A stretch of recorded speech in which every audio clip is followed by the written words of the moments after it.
And now the next case. All parties in the matter of Curley versus Simmons Hudson. Step forward. Robert Curley is suing his ex-girlfriend, Therese Simmons, and her son, 18-year-old Carlton Hudson. Robert says he loaned his car to Therese, and she returned it damaged. Mr. Curley, you and Miss Simmons were in a relationship for a period of time. This is her son. Is that correct? That is correct. And while you were in that relationship, she bought a car. The loan was in your name. That's correct. When you separated and the relationship terminated, you indicated to her that she could keep the car if she made the payments. That is correct. Or she could return it to you. Yes, ma'am. And then you would pay it off. Yes, so far, is that correct? That is correct, ma'am. Is that the gist of your arrangement with him? Yes, ma'am. And when were you supposed to return the car to him? By the end of March. Did you make March's payment? No. Why? I returned the car to him on February the 23rd. You returned the car to him on February 23rd. In what condition? My son had actually used the car to go to work, and in what condition? It was wrecked. It was wrecked. When you made the arrangement to return the car to him at the end of March, was the car wrecked? No. So he said, return this perfectly good car to me. I will sell it and either get rid of the loan or I'll take care of it. Yes, ma'am. Or you keep it and make the payments. You made a decision to return it to him. Before you returned it to him, your son wrecked the car. That is correct. And he wants the payoff on the loan. That's what you want? No, Your Honor. Actually, the loan is for the total payoff on the loan or the vehicle is $8,900. I just wanted to get the money back, being reimbursed for the damages of the car. And how much were the damages? $4,114, Your Honor. Judge Judy continues. You wrecked the car? Yes, ma'am, I did. Why isn't it your responsibility to fix this car? Speak. Real cases, real people. Judge Judy. Robert Curley says 18-year-old Carlton Hudson drove his car without permission and wrecked it. Carlton and his mother claim it's Robert's responsibility to fix the vehicle. Now, who let the insurance lapse on the car? The insurance lapse on the car? I had liability insurance on the car. Well, you can't have just liability insurance on a car if you have a loan outstanding on a car. You're supposed to have both. That's correct. Why didn't you have both? The car was not in my name. I was only able to carry liability. And Wait, that's not true. What do you mean you were only able? You mean you only could afford to carry? That is correct. Well, that's a different story. It's not that you weren't able to get insurance that involved both collision and liability. You chose not to. That is correct. You chose not to. You wrecked the car? Yes, ma'am, I did. And you wrecked the car during a storm? Yes, ma'am, that's correct. And you totaled the other car? Not totaled. It did have some damages to it, which our insurance did take care of. Because your mother had liability insurance. So you explain to me why it's not your responsibility to return to Mr. Curley a car in reasonable condition that just suffered from normal wear and tear, which he should be prepared to accept because that was his arrangement. Why isn't it your responsibility to fix this car? Speak. Your Honor, honestly, I don't think this has anything to do with the car. First of all, I think... No, I don't care what you think. Yes, ma'am. What you think is totally irrelevant to me. Yes, ma'am. You wrecked the car.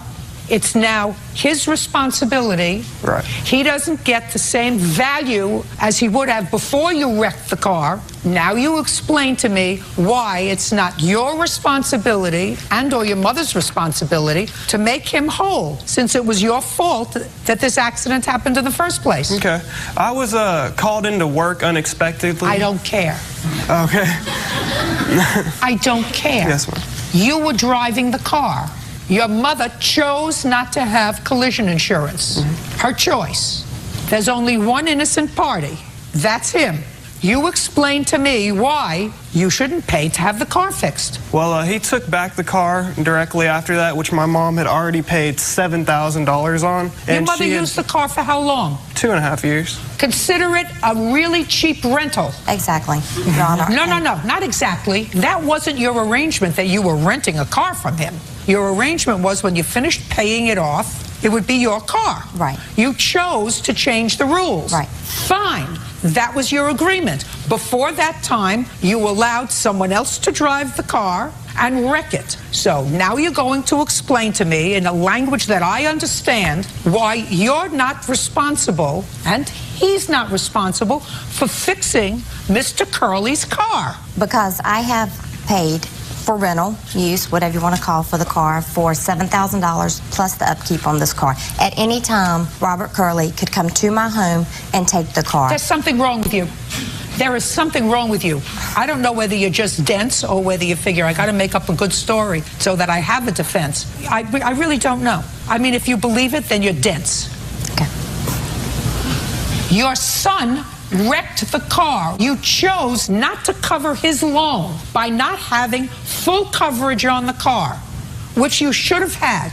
Then we wouldn't be standing here today. It was your choice. Well, exactly. You just said it, that it was his loan, and if it is his loan, then full coverage insurance should be in his name. You're an idiot. Robert Curley. I'm going to tell you something. I'm telling you something. That is the most idiotic response that I've heard. Are you getting nothing what I'm saying to you? Nothing what I'm saying to you? Judge Judy continues in a moment. Want justice? Go to judgejudy.com or call 1-888-800-JUDY. Now, you knew enough to get liability insurance. Exactly, because he... No. You knew enough to get liability insurance. You chose not to get collision because it was more money. You chose to have liability insurance because, God forbid, you got into an accident with the car. You would be covered. Your home, your job, nobody could get a judgment against you because you had to have liability insurance. And as far as he's concerned, you said, the hell with him. If I get into a car and the car's wrecked, I'm just going to give it back to him like a piece of junk. It's not my responsibility. Car's not in my name. No, loan's not in my name. Listen to me very carefully. You're a very lucky man that it didn't work out. I appreciate that, Your Honor, and I agree. Totally. Very lucky man, because either she's slick or she's dense. Either way, you don't need her. Judgment for the plaintiff in the amount of $41.14. Thank you. Thank you, Your Honor. All are excused. You may step out. Judge Judy continues in a moment. Now it's case number 22 on the calendar in the matter of Harris, Washington versus Johnson. Thank you. You're welcome, Judge. Parties have been sworn in. You may be seated. Ma'am, have a seat. How old are you? 17. What's your first name? Jordan. Jordan, you're a very tall boy. Yes. Woo! 17 years old. How tall are you? 6'6". Life's not fair. All I wanted to be was 5'4". All I wanted to do was be rich. You made it. Yeah. Jordan, you play baseball? Basketball. Basketball. And this was your coach? Yes. Not your coach anymore? Yes. And you and your mother are suing him over an iPod? Correct. An iPod that Mr. Johnson said he did in fact sell.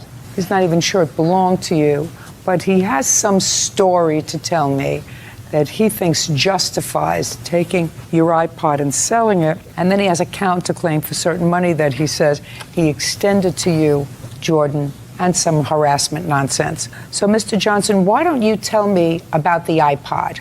I know very little about the iPod until the incident happened. Well, you were traveling, is that right? Yes, ma'am. When were you traveling? It was in July of 2009. And you were traveling with the team? Yes, ma'am. Jordan was a member of the team? At that time, yes, ma'am. You were traveling by bus? We rented a 12-passenger van. Is he the tallest one on the team? At that time, yes, he was. Where'd you get the iPod from, Jordan? I bought it from a friend. What friend? Caleb. When did you buy it from Caleb? Say about March of 09. How much did you pay him for it? $300. Back in March of 09, what were they selling them for in the store? $400, $450. Why wouldn't you buy one from the store? Because my friend was selling it for cheaper. Where did he get it from? He got it from the store. Okay. So tell me, now you're traveling by bus, Mr. Johnson, and what happened? Well, to make the story right, my witness here can testify as to when the iPod first came in question. Okay. Who are you? Tammy Williams. How do you know these people? I'm his wife, and I'm a team manager, team mom. I take care of all the tournaments, make all the reservations. Tell me what you know about this iPod. I do know that we had got to our destination. Which was where? Las Vegas, Nevada. And Jordan approached me and told me that his iPod was missing. I told him, did you check your bag good enough? And Jordan said he did and he couldn't find it. Told him, go check the van. He said, well, maybe someone took it. And I told him, no one took it. So let everyone get their stuff out the van first, go back and search the van. It's probably in the van. After that, I didn't hear anything about it until a couple days later. That time I had assumed that Jordan had found it because he never mentioned it anymore. Okay. Then you can pick it up, Mr. Johnson. Well, I was made aware of an incident concerning a player having money stolen from him. And so we decided to have a team meeting to try to get to the bottom of what was going on. And during that meeting, it was discovered, which he later admitted to, that Jordan was the perpetrator of stealing the $20 from the other teammate. Well, tell me what Jordan said to you at that meeting. At the initial meeting, when we had everybody, we called it kind of holding court. And so when I confronted Jordan, it was laughed off at like it was a prank. So at that time, I was like, man, give him his money back and be done with it. And that was the last I heard Jordan, at that time. is that correct? That's incorrect. Tell me about the $20. Okay. Don't look up there. Up there's not going to help you. Okay. After my iPod was missing for about 2 days, I was upset, and I seen a wallet on the bed. And I looked in it, and there's some money in there. I was upset about the iPod, so I just took I took $20 out of the iPod. I mean, out of the wallet. Out of one of your teammates' wallets? Yes, it was just sitting there. I don't care if it was sitting there or doing a jig. You stole $20 out of his wallet. Okay. So, Mr. Johnson, you gave the player the $20? Actually, my wife gave the player the $20. He had been given the opportunity to return that money earlier in the day, and he never would do that. He told me he had left the money in his bag in the room, and I told him I would be going in his bag to retrieve the money to give it back to the player. When I got to the room, there was no money in the bag. So I had to wait for Jordan to come back from sightseeing to once again have the team meeting again and confront him about the $20. And what happened at that meeting? This is when his whole attitude really flipped on me. He, matter of fact, told me that he had no intentions of returning the money. And I was kind of thrown aback, and I asked him, well, why? What's going on? Why would you take your teammate's money? And he said, well, somebody stole my iPod. And I said, Jordan, nobody stole your iPod. I said, I got 12 teenagers pretty much living out of a 12-passenger van. The van is a mess. Did you go down there and search it? He said, no. I said, I'll tell you what, I am going to sleep. I'm tired. I've been coaching all day. I've been driving most of the time. I'm tired. You have till I wake up the next morning to go clean the van out to go get your iPod. If I get down there the next morning and I find that iPod, it belongs to me now because I had to pay the kid the $20 to keep the peace. And I basically told him he sold his iPod for $20. So you said, I returned the $20 that you stole to the young man. If I go down and find your iPod, the iPod belongs to me. Yes, ma'am. And you went down, and lo and behold, what'd you find in the van? First thing, when I opened the door, I looked under the seat where he was sitting, and there's a beautiful iPod sitting right under the seat where he was sitting at. So what'd you do with it? I walked up to the room, pretty upset still. I'm a coach. I get kind of animated. And I told him, I said, look, you got to the next morning when we get back home in Bakersfield. Bring me my $20. Other iPod is mine, and I'll do with it whatever I want to. Judge Judy continues in a moment. Would you think if you saw a wallet sitting over there, you had the right to go into a wallet and take money? No. Of course not. Where do you think he gets that from?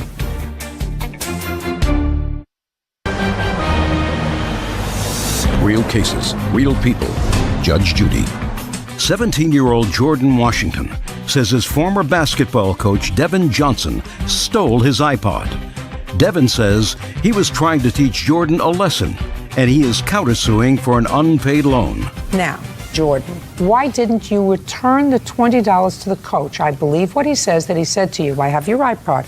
When we get back to Bakersfield, give me the $20 back, because nobody stole your iPod. You just dropped it on the floor. Just give me back the $20 and I'll give you the iPod. Otherwise, I'm going to sell the iPod or do whatever I want to do with it, and I'll pay myself back. Why didn't you just give him back the $20? I didn't have the $20 at the time. What'd you do with it? I already spent it. On what? Vegas. It was Vegas. Spent it. May I say something, Your Honor? And actually, mind you, when he left to leave with us to Vegas, he didn't have his tournament money, and he had no money in his pocket. My wife felt sorry for him and was giving him spending money during that time just to put something in his pocket. So he didn't even have to steal from the boy. It might not have been a lot of money, but it was $10 here, $10 there. And that Jordan, he didn't appreciate that. Did the Johnsons give you any money when you were traveling? They gave me approximately $10. They gave me $10 to eat, okay? Go ahead, Ms. team, Williams. Actually, Your Honor, I was purchasing him food, as other boys. He wasn't the only one. Some of them had more money than others. When they wanted to go sightsee, I gave him money. I gave that day, over the time, I gave over a couple $100s. I'm giving 10 here, 15 here, and buying their meals. You have some source of revenue from this team? No. No, actually, Your Honor, it's just a neighborhood traveling team. I just started to try to help at-risk kids in our community. How is it funded? By car washes, and then whatever we don't make up on car wash, we've split amongst the kids, and they have to come up with $20, $25, whatever to travel. Well, how do you get the van? The van is more than $20, $25. Through car washes, we kick in some money. You know, we just do what's necessary. Actually, Your Honor, I have a little article and some stuff that has, to show that we've been doing it for 8 years now. We're very serious about trying to make a difference. How long were you on the team, Jordan? I say about 3 months. How long were the other kids on the team? Since they were young, childhood. What? When Jordan told me what had happened, Jordan, I, and a friend had met with Mr. Johnson at the park. We waited till he finished Little League football. He was coaching. And I talked to him about the iPod. He told me what had happened. And he never once brought up that Jordan owed him any money. I asked him for the iPod back. He said that he had sold it. I said, well, you're either going to have to give him the iPod back or the money. And he just basically said, take him to court. And he went on and on about street justice, and I'm from the hood, and this is how we deal with that. And I said, I don't care where you're from. Legally, you're not supposed to hold somebody's property in payment of anything. You're right. Excuse me. Just a second. You're right. But what I want to know, Ms. Harris, is what did you do and say to your son with regard to stealing this boy's money because he was angry? I told Jordan he was wrong and he was going to have to accept responsibility. Did he give the money back? And no money was ever mentioned to me. Listen to me. You didn't hear my question, Ms. Harris. Did he give the money back? Did he give the money back to the boy who he stole it from? No, he didn't. Well, you come back to me, Ms. Harris, when your son gives back the $20 to the boy who he stole from. You come back to me and ask for some justice from the court. Do you understand? Yes. You can't come into a court and say, I stole, but there are no consequences. And somebody who, in effect, took the law into his own hands and decided what an appropriate response would be in his capacity as coach, I think it was wrong. Put your hand down, sir. I think it was wrong. But he doesn't have clean hands. He sort of thinks it was okay because he thought somebody stole his iPod. It was okay for him to steal out of somebody's wallet. Would you think if you saw a wallet sitting over there, you had the right to go into a wallet and take money? No. Of course not. Where do you think he gets that from? He basically was trying to get the iPod back. No, that had nothing to do with it. You're making excuses for him, Miss Harris. That's an excuse. He just said to me he was mad because he thought somebody stole his iPod, so he was going to steal somebody's money. Yes. There were 12 people. I mean, more likely than not, he lost it rather than somebody stealing it. As it happened, that's what happened. He lost it. He found it, but he didn't even bother to look for it. Wasn't right under his nose, so he assumed somebody stole it. But that doesn't give him the right to go and steal somebody's money. So you come to me after your son pays back the $20 to the boy who he stole from. Then I'm going to entertain his case for the return of his iPod. You understand each other, Jordan? Yes. Perfect. How long ago did you steal this money? It was during the trip, July 7th. You've had almost a year to return the money. The boy and I made arrangements. To what? To where I would have to help him with his homework. I go to the same high school as he do. And? He struggles in a subject, and I help him, and the debt is already paid off. Instead of paying him $20, I helped him on his homework. Why didn't you pay him back his $20 and help him with his homework anyway? Your Honor, I find it real funny that he says he helped this man with his homework. Jordan has been in 5 schools in the last 4 years because of academic and failing grades. Caleb is a top-notch student. There's no way this young man is going to help that kid with his homework. He's 50 credits behind in school. I tried to help him out with coaching my football team to earn 10 more credits. He didn't complete that. Does that sound right, Mr. Washington? That's not true. What subjects were you helping Caleb in? Algebra, math. Algebra is math. Yes.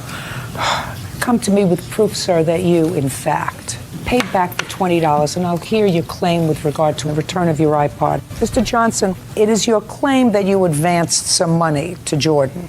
Yes, Your Honor. You can't create a debt with a minor. I understand that, Your Honor, but... Unless his mother agreed to repay you. Can I tell you how that came about? Absolutely. During that time, Caleb was living with his father. I have never met the mother until after this incident, okay? When I brought Jordan home, I presented the iPod to his dad. It was not received because there was a question to where he got the iPod from. What do you mean it wasn't received? Well, when I tried to give the iPod to his father said, I don't want it because I don't know where my son got it from, and through his investigation, he couldn't find out where he got it from. So he would not take the iPod back. So that's when I decided I had to go ahead and sell it because it was a question. Now, when can I bring my counterclaim up? I asked you about it, but you were hell-bent on telling me this story, which isn't, as it happens, an interesting story. Now, when I'm suing for the counterclaim, he didn't have his tournament money. It was agreed upon, what I assumed his parents, that when we returned. With whom? Well, at the time it was his father, but I didn't know his mother was involved in his life at the time. So I didn't know, if it was either one. They both, whoever has supposed to have custody of them now. But on top of that, tournament money, sir, is not a necessary. It's not food, clothing, or shelter. So you can't hold Miss Harris responsible. He needed food and shelter while he was in Vegas. But you didn't make an agreement with her. Okay. To take him on a tournament. You made an agreement with his father. I concede that, no problem. Now, I have another question now that I'm going for harassment because him, his mother, and the boyfriend approached my practice, disrupted my practice, and were claiming about the iPod, and then totally... You better stop doing that, Miss Harris. Do you understand? Yes. Your son is a thief. He stole money. That's what you should be concerned about. I don't know if he stole the iPod. I believe the story Mr. Johnson tells me that his father says, I'm not touching this iPod because I don't know where he got it from. Because certainly I didn't give him $300 for an iPod. And I assumed that at the time he was living with his father. Is that right? No, he was there on summer vacation with his father. I assume he was living with his father at the time. Yes. That's living with summer. You mean June, July, and August? Yes. Okay. So he was living with his father and he wasn't sure. Did you give him $300 for an iPod? No. Was he working? Yes. Where? Paper route. When? He's been doing the paper route since '07. And so the money he got from the paper route he used to buy the iPod, is that what you're telling me? Yes. Did you tell that to your father? No, my father knew nothing about the iPod. He says he went to return it. Until that's the only time he knew about an iPod, me having an iPod.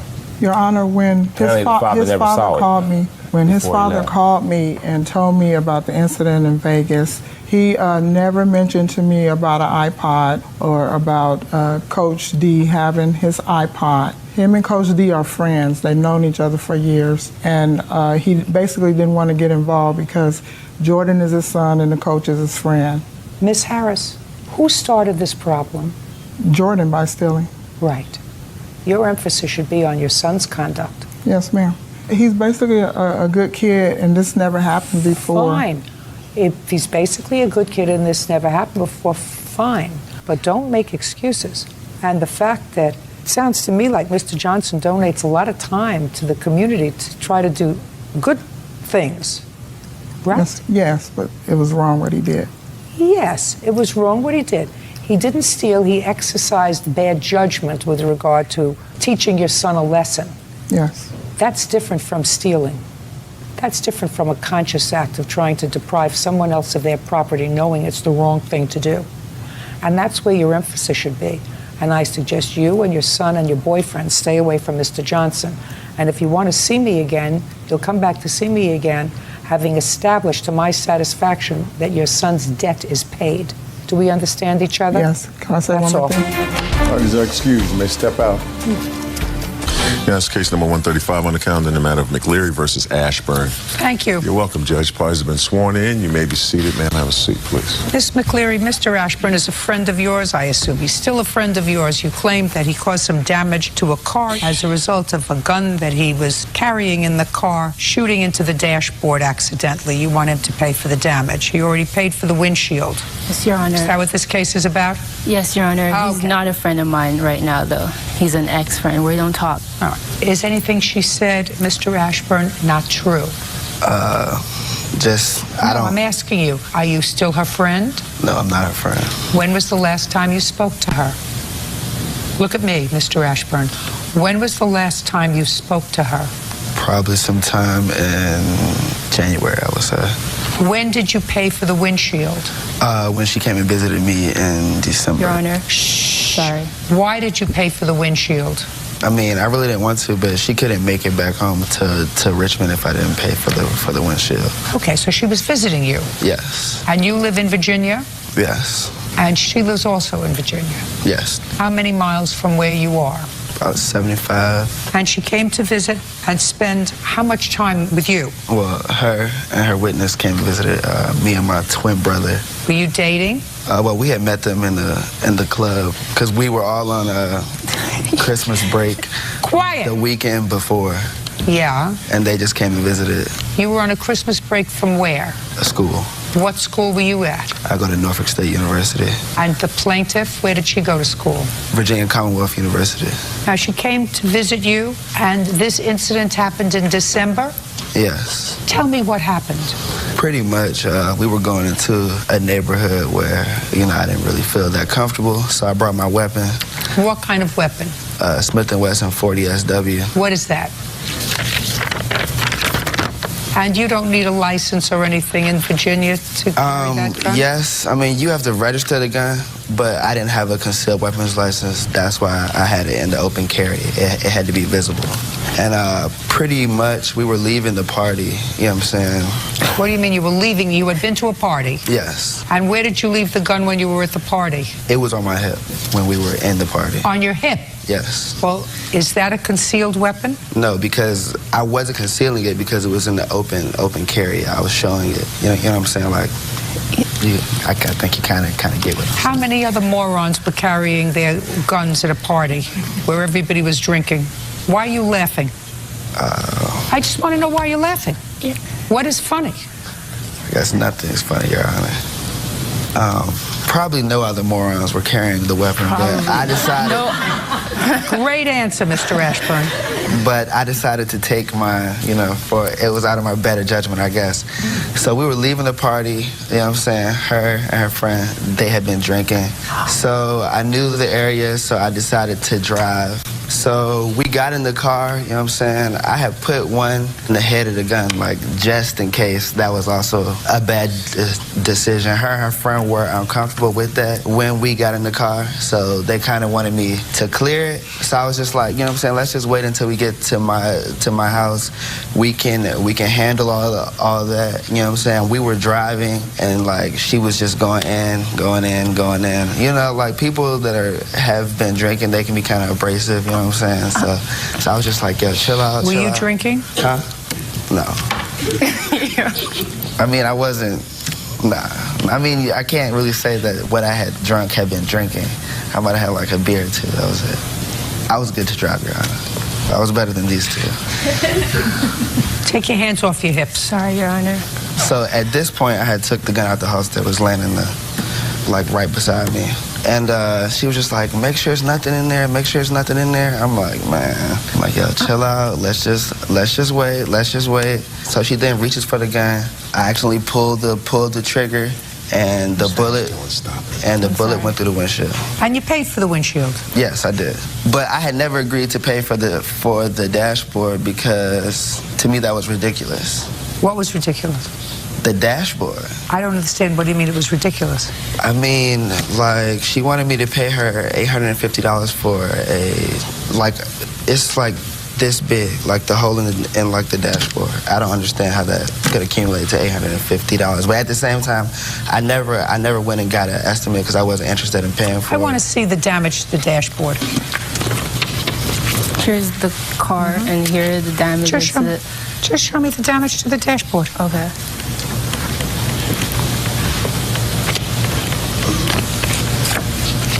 The windshield he paid for. So the windshield I'm not interested in. So you're talking about this little hole in the dashboard? Yeah, but can I tell my side of the story now? No, I'll ask you questions. You're talking about this little hole in the dashboard. Top, if you look at the top of the dashboard, it exploded. It went from underneath and exploded. And I did go and get 2 estimates. The first one was almost $1,400 because they told me that I have to replace the whole thing because inside there's glass and the sponge is all cracked and broken. So I said $1,400 too much, and I went all over Richmond to go find a cheaper estimate so it'd be easier for him to pay me this money. And then I got an $800 estimate for Why weren't you driving? Just listen to me. Okay. I'm going to ask questions now. All right. Why weren't you driving your car after the party? Okay.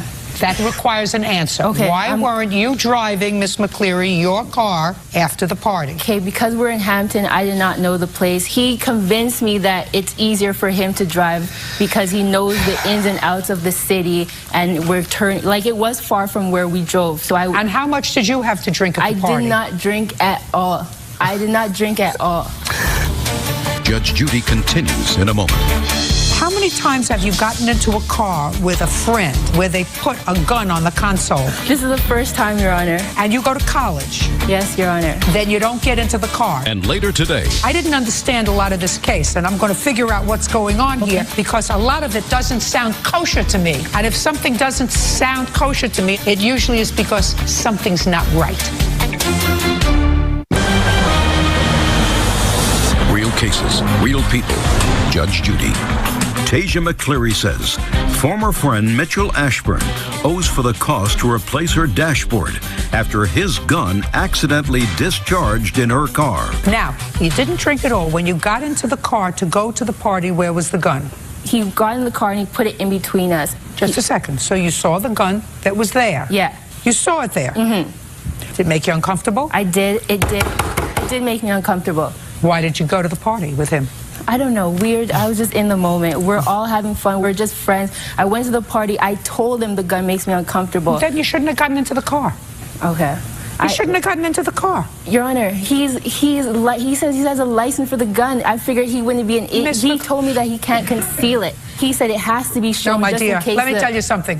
How many other people at the party that you were at were walking? No. Listen to my question. How many other people at the party that you saw were walking around with a gun on their hip? No one else. No one else. This guy. No one else. How many times have you gotten into a car with a friend, male or female, where they put a gun on the console? This is the first time, Your Honor. And you go to college? Yes, Your Honor. Then you don't get into the car? Your Honor, I just trusted him. He said he had a license. He knows how to use it. I said to him, I'm uncomfortable. The whole T, moved it. And then, oh my gosh, I was an idiot for trusting him. But I did tell him I was uncomfortable with it. He assured me he knew how to use it. Being uncomfortable with it is not action. Mm-hmm. Being uncomfortable with it says, I'm not getting into a car with you or your gun. Okay.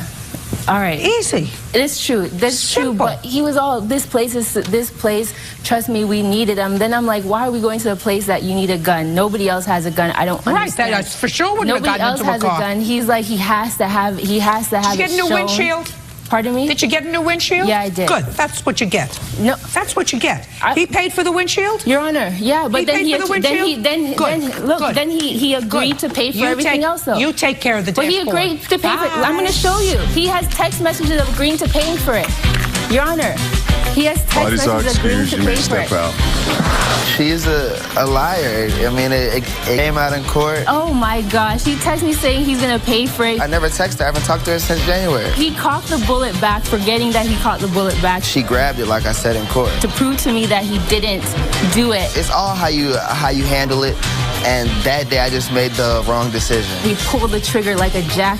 They just started panicking, which, I mean, we all started panicking. It was scary. Exactly what she said happened is everything that happened. Luckily, it didn't hit anyone, but we all need to take it as like a lesson learned. As a matter of fact, when he shot the bullet and it went through the dashboard, the shot hit me in my leg. Don't carry a weapon around at the wrong time. 8-year-old administrative assistant Janine Barnard is suing her twin sister, administrative assistant Jennifer Barnard, for unpaid loans, forgery, and for an outstanding cell phone bill. All rise. Now, this is case number 180 on the calendar, the matter of Barnard versus Barnard. Parties have been sworn in, Judge. You may be seated, sir. Have a seat, please. Twin sisters that don't get along. That's what we have here. Have you always not gotten along? No.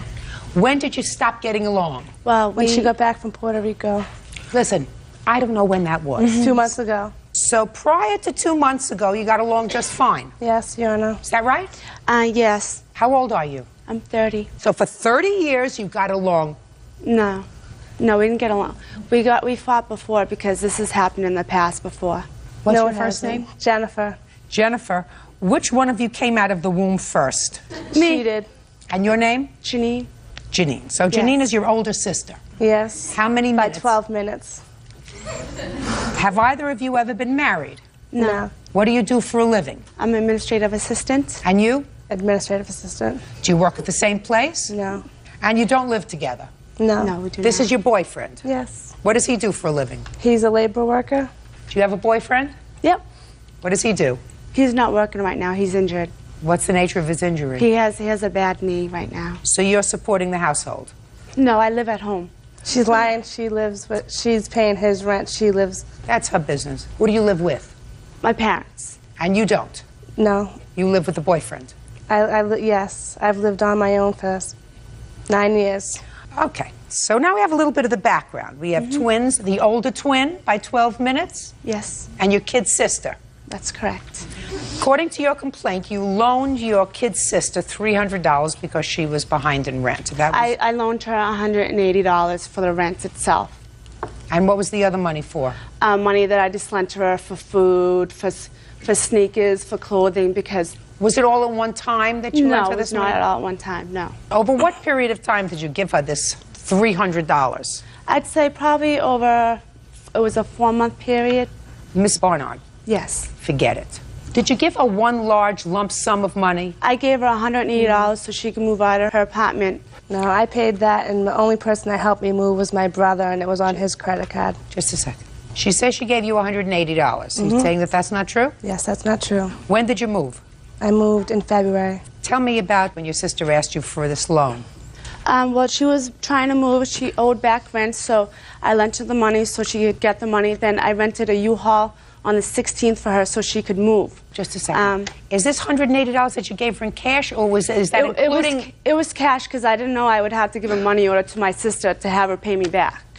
Do you have any proof that on or around the 16th of February you took $180 out of a bank or out of a credit card or from an ATM? Yes, yeah. Let me see it. I don't have my bank statement on me. I go to the ATM and withdraw money out. I don't have it on me right this second. But the second is what counts. I understand that. All right. Now I want you to tell me about the other part of your lawsuit, which has to do with a cell phone or a phone bill that you say you had absolutely nothing to do with. Yeah. Back in a few months ago, I went to try to purchase a cell phone, and they said that I owe them $319.27 from a prior. Yep, the phone company. And did you say, I don't have this phone number? Yeah, I didn't have any recollection of it at all. I told them it wasn't me, and I had to look into it and call the fraud department at the phone company to research it. And what happened when you researched it? What did you I researched it. I asked them for a copy of the agreement that was signed to get the phone, and I have it right here. This was in 1994, 10 years ago. And I have no recollection of it. I didn't sign anything. Recollection. I didn't sign it, excuse me, recollection. And it's clearly that the signature, the A's above, the A's on the printing above is different from the A in the signature print next to the signature. The A's are clearly different. This is from 1994. This is actually 10 years ago. I'm not dealing with this. Yeah, well, because I tried to get a cell phone, and they said that I have to owe the money. I actually got copies of the bills stating the forwarding address from the Quincy address to a Mattapan address, which is her boyfriend, Maurice Sherman Hines. This is Maurice? Yes, it is. Maurice, stand up here a second. Your girlfriend is Jennifer, is that right? Yes. Did Jennifer ever get you a cell phone? No. Did Janine ever get you a cell phone? Yes. When did Janine get you a cell phone? It was about 10 years ago. She says that $319 is owed from an old phone. Clearly the phone that you say she got for you. Yes. Right? Yes. So you acknowledge that this phone was the phone that the plaintiff bought for you in 1994, and you owe on that phone $319. Yes. Right? Yes. So why don't you pay it? Haven't had no money to pay it, and she just brought it up to me a couple of weeks ago. What do you do for a living? I work at Labor Ready. Labor Ready? Yes. That means that you go... And do hard work. You live together? No. Do you have children? Yes. How many children do you have? One. With whom? Jennifer. You had to think about that? Is this Jennifer or another Jennifer? This is Jennifer right here. This Jennifer? Yes. How old is this child that you have with Jennifer? 9. Oh. Costa Rica. Do you know that I've heard good things about Costa Rica? That they have a very large American population in Costa Rica. Let's go back for a second. You've been together 10 years. You have a 9-year-old child. Is there any reason why you're not married? Never thought about it. What? Never thought about it. Never thought about it. You have a mother and father? Yes. Jennifer? Mm-hmm. How long have they been married? Still married. Well, not still married. How long is a number? God, like 50 years. 50 years? Maybe 45 years. So that you know about the concept of marriage? Yes. And I don't want to get married right now. Why? I just don't want to. Really? Mm-hmm. That might That's be a big commitment. I'm not... No, well, certainly. I mean... Certainly, just a sec. Bird, please, Bird. Bird, certainly, having a child is more like getting a pet goldfish. That is not a commitment. But getting married certainly is a commitment that one wouldn't want to think about after 9 years of, or 10 years of living together. You have a point.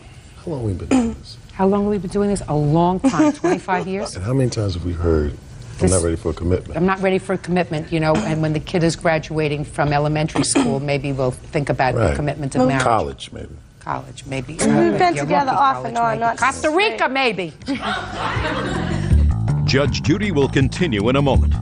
And later today, she saw a ring that she liked, and she said, I really like that ring. Would you buy it for me? And you said, I'll only buy it for you if you really love me. And she said, I really love you.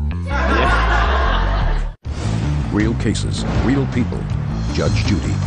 Janine Barnard says her twin sister, Jennifer Barnard, used her information to set up a cell phone account.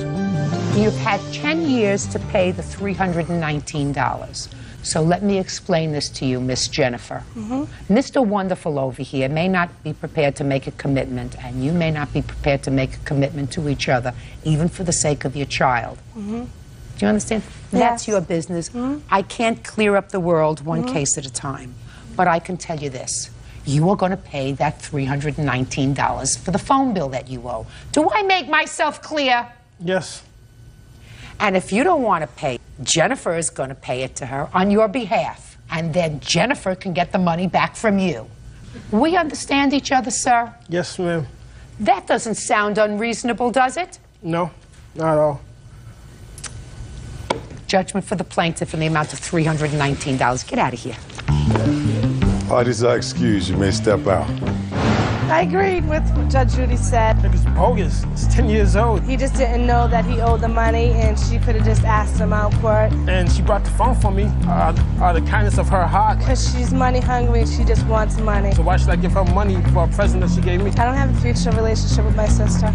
Ernest Boer is suing his neighbor, Christine Reese, for medical bills and property damage after her dog attacked him. Order. All rise.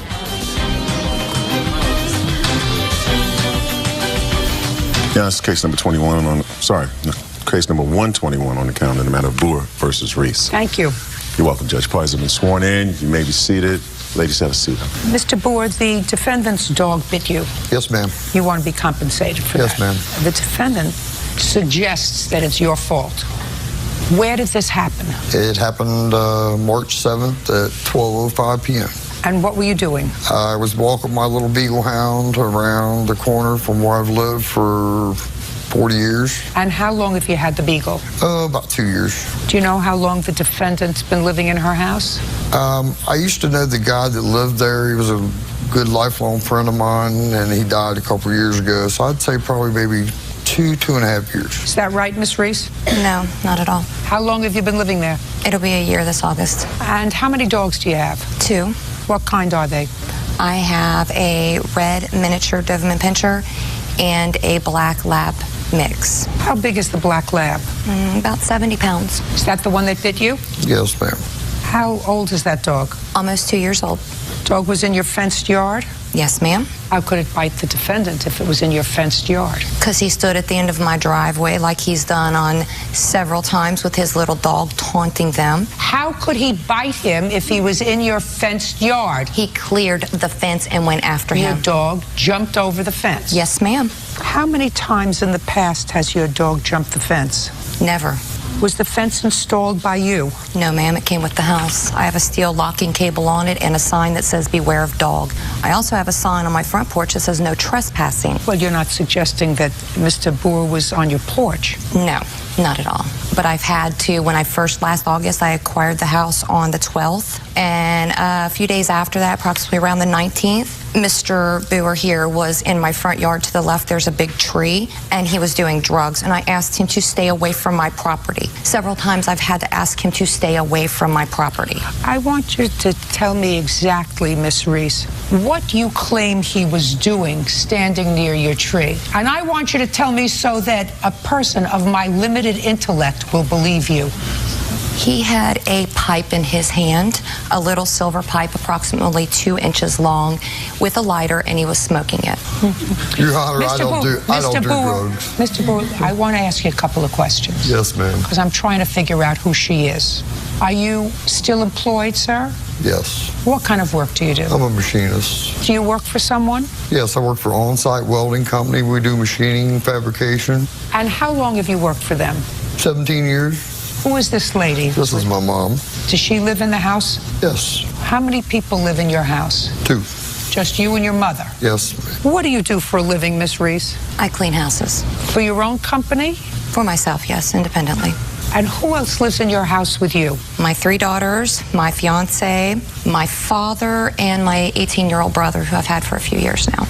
And how big is the house? It's 2 bedrooms on the main level, loft, and a refurbished basement.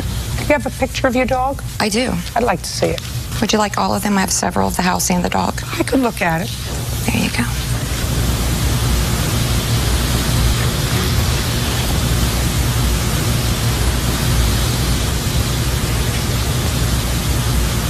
What is this supposed to show me? That's a picture of his teeth. Okay. Now, tell me what happened on March 4th, Mr. Boer, as you were walking your beagle. I was walking my little beagle up the hill. Don't look down there. Okay. All of a sudden, I seen the dog jump the fence to come after my dog. It was going to try to kill it, so I scooped her up in my arms, and all I could do was hold her. The dog tore my coat right here and tried to jerk me down. It snipped me 3 times on this leg, and finally it sunk its teeth, which I have pictures, and I have a police report, and also I have a report from the health department that the dog never even had its rabies shots, never had a collar, never had nothing. Can I see first the photographs, then the police report, and then the report from the health department? Police report. Health department.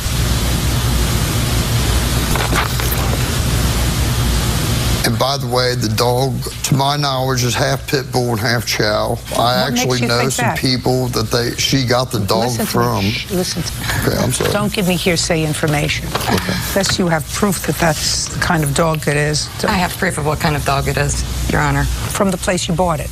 Or the No, place I rescued the dog. The people on the house I used to live in, they were abusing him, trying to make him fight, and I took the dog myself. You said you had proof what kind of dog it is. I took him to a vet. And they did a DNA test on him? I don't know about that. I know they classified him as a black Labrador Retriever mix. Okay, good.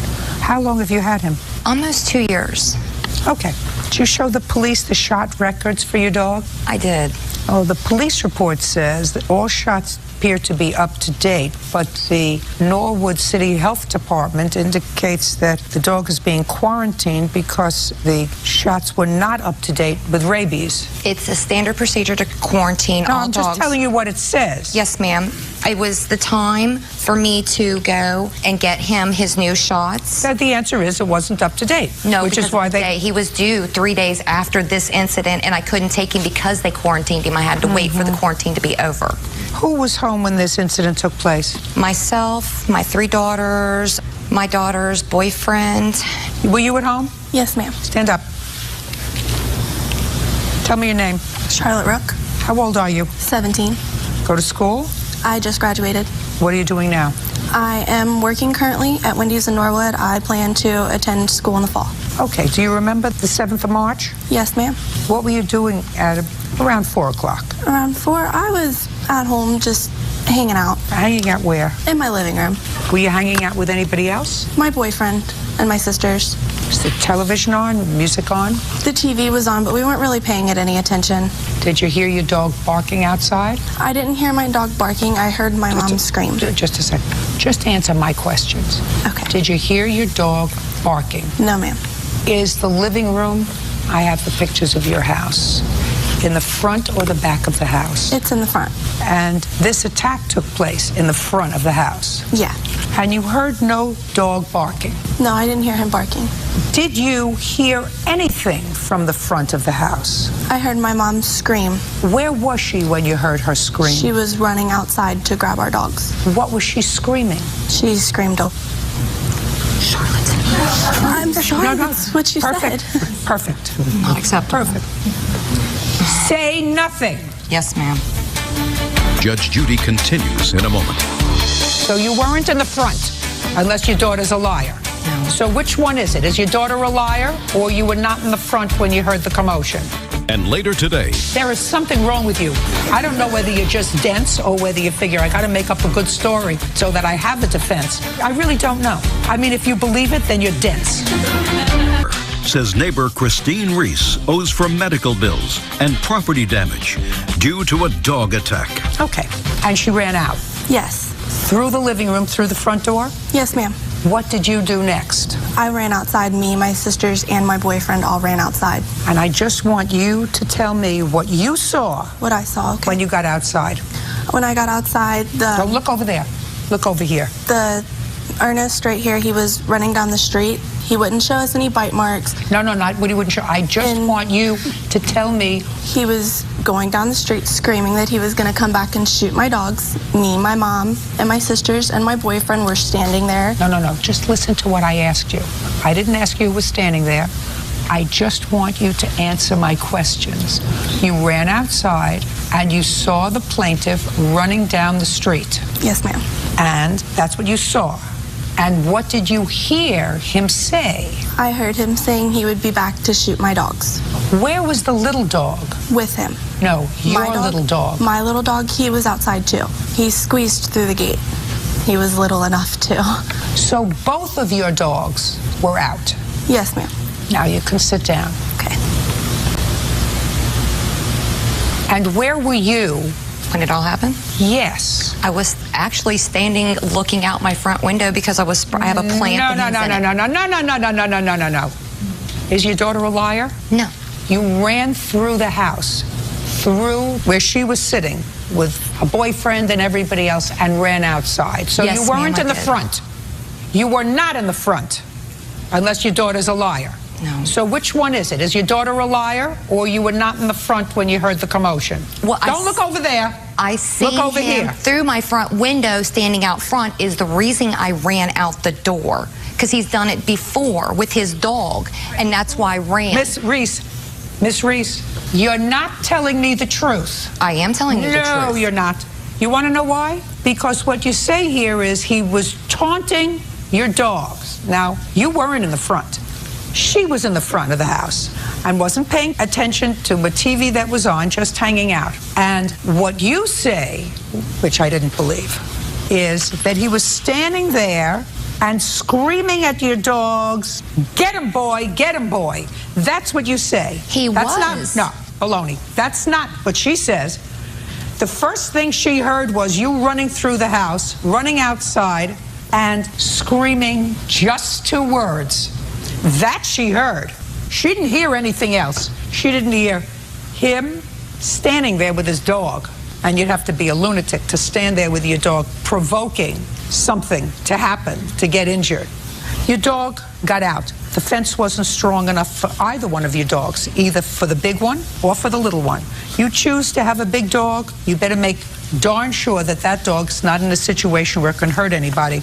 Judging for the plaintiff in the amount of $2,000. That's all. Step out. Parties are excused. You may step out. As far as me being a troublemaker in my city, I will go and get a restraining order for him not to be anywhere near my home. no, they're wrong. Because he still continues to come by. No, I'll carry my steel pipe with me next time the dog comes around. But he's yet terrified of my dog. It might get hit.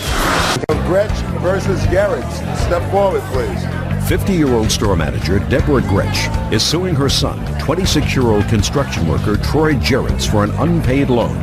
Troy says the loan should be offset because his 18-year-old brother ran up his cable bill by renting movies. All right, I believe that there are certain things that we can agree upon in this case, so it will simplify the issue. Mrs. Gretch, the defendant is your son. Yes. Who is 26 years old? Yes. According to your complaint, there came a time when he fell behind in some bills, he wanted to consolidate his bills, and you agreed to loan him $6,000, $6,000 some odd dollars. And you acknowledged that that loan was made to you. Yes. He did repay some of the loan for a considerable period of time. The balance on the loan is some $4,400. Right. And you acknowledge that the balance of the loan is some $4,400. Is that right? Yes. But you have a defense. Yes. Your defense is that your brother, your other son, 17, moved in with you. Yes. And ran up a huge cable bill. Yes. The amount of $3,500. Yes. That you believe is your mother's responsibility, that you want to deduct from the loan. Yes. Okay, that's your defense. Now, was your 17-year-old living with you before he moved in with his brother? Yes. But he moved in with his brother and his dad. His brother and his father? Mm-hmm. Do you live with your father? Not no more. But you did? Yep, and my grandparents. And when did he move in with you? 1999. I don't know quite which month it was. January. And when did he start running up this cable bill? As soon as he moved in. How do you know that? Well, he's the only one that was in the room renting the movies. So he was renting the movies from? Pay-per-view. Pay-per-view. Pay-per-view movies. Is that right? Yes. Who got the first bill? I get all the bills. So when you got your February bill and you saw all these bills on there, what did you do about it? Put a lock code on it. He figured that out, so I disconnected it from the phone. And then the bills don't come, not unless it's hooked up to the phone. Once I hook the phone up, I get this large amount of bill. For just a minute. He could not have run up a $3,500 cable bill in 1 month. No, it wasn't. It was over a year, year and a half, I believe. Well, then that's your responsibility. That's your responsibility. For me to pay for him? He's living under your control in your home. You say you got all the bills, so you were in control of all the bills, Mr. Jarretts. Yes. It was your responsibility to see to it that an appropriate mechanism was put in place so that he could not rent any more of these movies after you saw that he was abusing the privilege after the first month. I'll let him explain what he did through all this, renting the movies and everything, that I feel that she should have to pay me because he was a minor. No matter what, if he was, living with her or not. Just a minute, when did your father move out? My father never moved out. So what about your father? He doesn't have a job, no nothing. So, what am I supposed to do, support him too? No, sir. What you're supposed to do is if you can't get your brother to stop renting pay-per-views that you are responsible for, you kick him out of the house. He wasn't 18. So, you're not responsible for him, sir, to keep him in your house? Kick him out. How would you feel about kicking your own son out at 15, 16 years old? Just a minute. He's not your son. Kick him out. He's my brother, though. Then pay his bills. If you can't figure out a way to control him, pay his bills. Don't say, I'm not going to pay his bills. I'm going to pay this, and I'm going to deduct it from what I owe my mother. What kind of stupidity is To that? get the money out of her. No.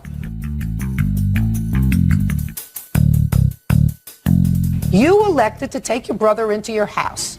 Evidently, he chose not to live with his mother. He chose to live in your house with your unemployed father. I do not own the house. He moved in with my father and my grandparents, and I was living there, and he was living there with them. But evidently, the cable bill was in your name. Okay, the cable bill's in my name, Then but you who have should to take see care to- of it? Just a second. Cut it off. I did cut it off finally after I got that bill that had the large amount on it. You should have cut it off immediately when you saw he was doing it.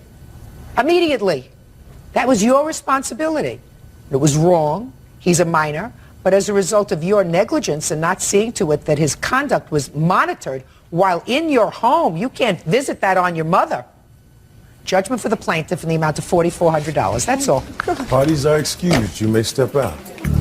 He's a minor. She should still have to pay for him. I couldn't govern what he was doing. I thought his dad should take responsibility for it. My judgment is right. I believe I am right, and she is suing his ex-boyfriend, 21-year-old salesman Dan Merovitz, for unpaid credit card charges and a trip to Europe. According to your complaint, you and the defendant met on the internet sometime last year. Is that right? Yes. And began a relationship that lasted for how long? About 8 months. Did you live together during that period? Most of it, yes. It is your claim that during the time that you lived together, you made certain loans to the defendant. Loans that were made by virtue of your credit card, Yes. some cellular phone expenses, and the cost of his share of a trip to Europe that you took together, that you Yes. claim that he promised to pay you for, but never did. Correct. The defendant says that all of these expenses were gifts. While he acknowledges the expenses, that he made certain charges, he said that they were all gifts from you made during the course of a relationship. So that's where we're at. When did you and the defendant begin living together? May of last year. When did you give him access to your credit card? Maybe 2 months after that, he was getting a promotion and he needed it to keep his job. What do you mean he needed it to keep his job? With his promotion, he had more responsibility. He had to entertain, he had to travel, and without that, he probably wouldn't have been able to keep his job. Did you get him his own credit card or did you give him yours? It was basically a partner card off of my account with his name. So far, is it correct that you had a partner card of the plaintiffs starting in about July of 2000? Yeah. Now, when you got the bill, let's say in September, and you were still together in September of 2000, who paid his portion of the bill? As Dan would get company funds back to him on his expense checks, he would either write a check out to me or just reimburse me in one way or another with money. Is that correct? For the most part, yeah. What about October? Do the same thing? As he would be paid by his company, he would pay me back. So far, is that correct, sir? Voluntarily, yeah. I love it. You would pay him back. Right. Now, you separated according to this sometime in November? That sounds correct, yes. At the time you separated, what was the balance on his card? At that time, it was probably around... Don't give me a probably around. Courts don't deal with probably around. Where's the paperwork? Don't give me a whole lot of paperwork to look through. Make it easy for me. It's a quarterly expense report. It has everything. Just make a little check mark with regard to where his expenses were on his card. Every single one. It's just his side of it. It's not mine or not included. I thought I was going to get him to do this for me. Did you do a lot of traveling for your business, sir? Stayed at the Radisson in Sarasota. Good deal? Is that right? Yep. Okay. There is no question in my mind, based upon my examination of the defendant, that he treated this money as a loan. Despite the fact that he claims in his answer that it was a gift, he treated it as a loan because according to him, he made payments. He made payments in September, he made payments in October. Isn't that what you just said to me? Or even though you said voluntarily. Right. But none of it was an agreement throughout the month. Listen to me. Baloney. If you made payments, that is indicia that you treated your credit card as a second holder for your company expenses. Many of these, the most substantial of these, are company expenses. You treated them as a loan because you paid him back. There came a time when you stopped paying on the credit card. On what day did you stop paying on the credit card, sir? I think when I left, when we split. Why? Tom gave these things to me. I voluntarily gave him the checks on a month-to-month basis. All right, let me ask you this question, Mr. Meyerowitz. Yes, ma'am. Do you honestly believe that Mr. Long, had you not paid him back as you got these checks for reimbursement from your company, would have continued to allow you to use the credit card?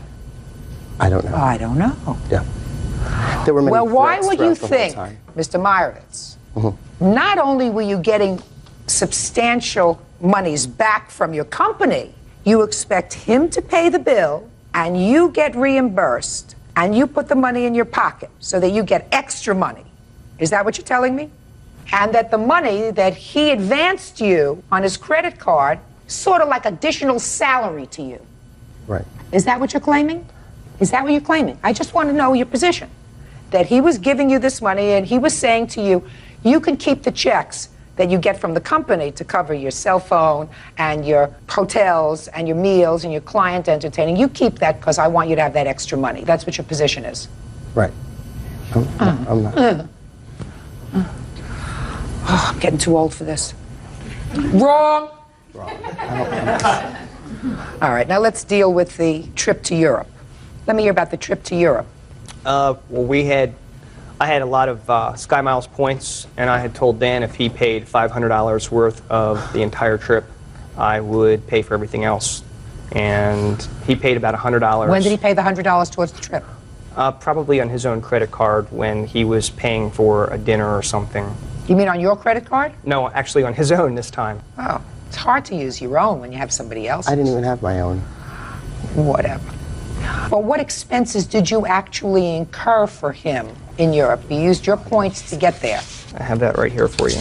Okay.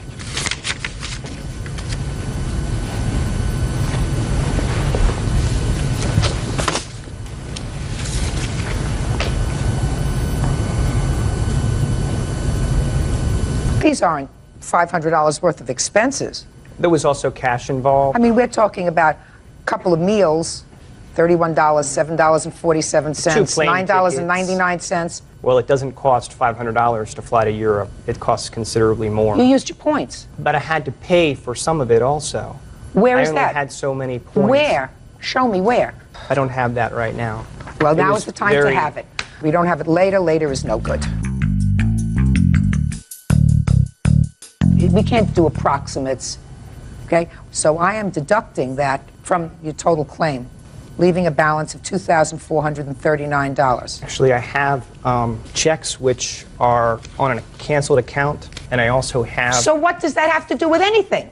I am awarding you everything except the travel expenses. So what difference does it make if you've got canceled checks? I do not believe, Mr. Meyerowitz, Because it actually that this cost was me $2,800 and whatever the $330, or it cost me that amount of money. I just looked at this. This doesn't come to $400. And even if it did come to $400, the expenses for going out to eat, et cetera, have to be cut in half because you ate too, I assume. You didn't Correct. say, you go eat and I'm going to go eat. Don't That was push your luck, really a Mr. cheap Long. trip to Europe. He is responsible for all of his expenses that he made on the credit card. I find that they were not gifts. I find that his payments were not voluntary. I find that he agreed to pay you for those, and that he did in fact pay you for some until the relationship terminated. So I am awarding you that part of your claim, which is $2,439. I am not awarding you the money for the trip. Judgment for the plaintiff. That's all. Parties are excused. You may step out. Tom lied about the trip. That was That was a gift. That was something that he surprised me with. Maybe he'll grow up out of the whole thing. He moved me in. He took care of me. He wanted to play a sugar daddy per se. Of course, you have to have money to be a sugar daddy.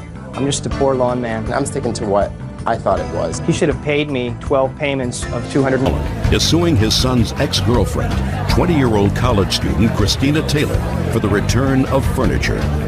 Mr. Mullen, I assume that this young man over here is your son. Is that right? That's correct, Your Honor. The defendant is his former girlfriend. Yeah. According to your complaint, there came a time recently when they decided to move in together. You purchased some furniture and gave them some furniture for their apartment. They subsequently broke up, and you want your stuff back. Is that what this is about? That's close, Your Honor. I don't want furniture back any longer. I've attempted for over 7 months now to get this furniture back, and I had a son moving out in September going away to college, and he needed some furniture, so I ended up purchasing some new furniture for him. This furniture that she has would just be sitting in the garage now. So you want money from her? That's correct, Your Honor. All right, let's see. Why don't you step up here, young man? Your name is? Dan Mullen. Dan. Mm-hmm. When did you move in with Miss Taylor? June of 2000. You moved in together to an apartment that you leased together, or you moved in to her apartment? That we leased together. We both moved in June. And what was your share of the rent? $360, I believe. Your Honor, it was $260. Well, clearly if he had paid it, he would have known what the amount was. $260. That was your share. Yeah. And how long was the lease? 12 months. June to June. When did you move out? November. Did she ask you to leave? No. I moved back on my own. Why did you do that? I wasn't happy in the city. I wasn't happy living there, so I decided to leave. And from November until June, I assume that you paid her your half of the rent. I paid the landlord, Your Honor, and for the rest of the lease. And, You paid? I paid. Now, when your son moved into the apartment, tell me about the furniture that you purchased. We purchased him a new bed, a new kitchen table and 2 chairs and 2 end tables, and we gave him a TV and a stereo from the house. Why didn't you take this property with you if you thought it was your property? At the time, I didn't have a place to store it. She needed a bed. I just wanted to just cut all ties, and then when she would come back from school, then I'd go pick it up. I'd let the rest of the roommates use the furniture, because there was a kitchen table. They wouldn't have a kitchen table. So I just wanted them to have some furniture, I guess. What do you mean you guess? You just left? Yeah. And when you came home without the furniture, did you have a conversation with your father? Yes. I told them I was going to let them have the furniture until the end of the year, and then I'd go pick it up. And what did he say to you? He said, well, make sure you get the furniture back. When for the first time did you ask her for the furniture back, sir?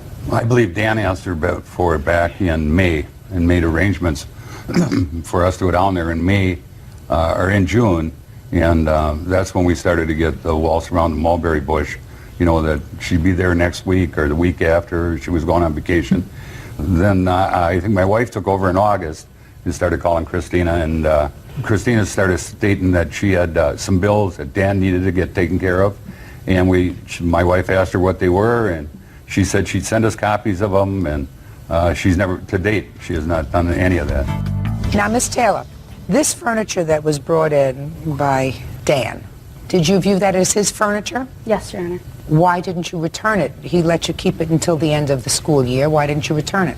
Well, the reason he did not take his furniture when he left was because it was a common understanding that he owed me money for a trip to Acapulco, a weekend trip in the Dells, cash payment for bail, and bills.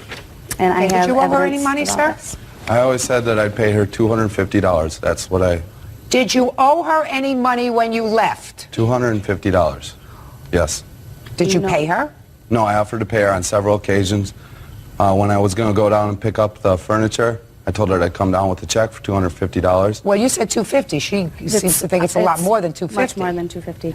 Yeah, I paid for the trip to Acapulco on my half. I paid for that. We decided that we'd take a trip to the Wisconsin Dells, and she would pay for my half of the way, and I'd pay her back $250. Okay, and he hasn't? Correct. What did you do with the furniture? The furniture is still at the apartment. So what you're saying is you were holding this furniture as collateral. Correct. And he said I could do so when he moved out. He said, keep it here until I can pay you back everything that I owe you. Mr. Mullen, you gave this furniture to your son, is that right? That's correct, Your Honor. It was a gift. No, it was not. I was loaning it to him. No, that's not true, sir. That's not true. Mr. Mullen, you gave the furniture to your son. You had no contract with her. You had no agreement with the defendant. What you had is an arrangement with your son. I am giving you furniture. Were you in school? Yes.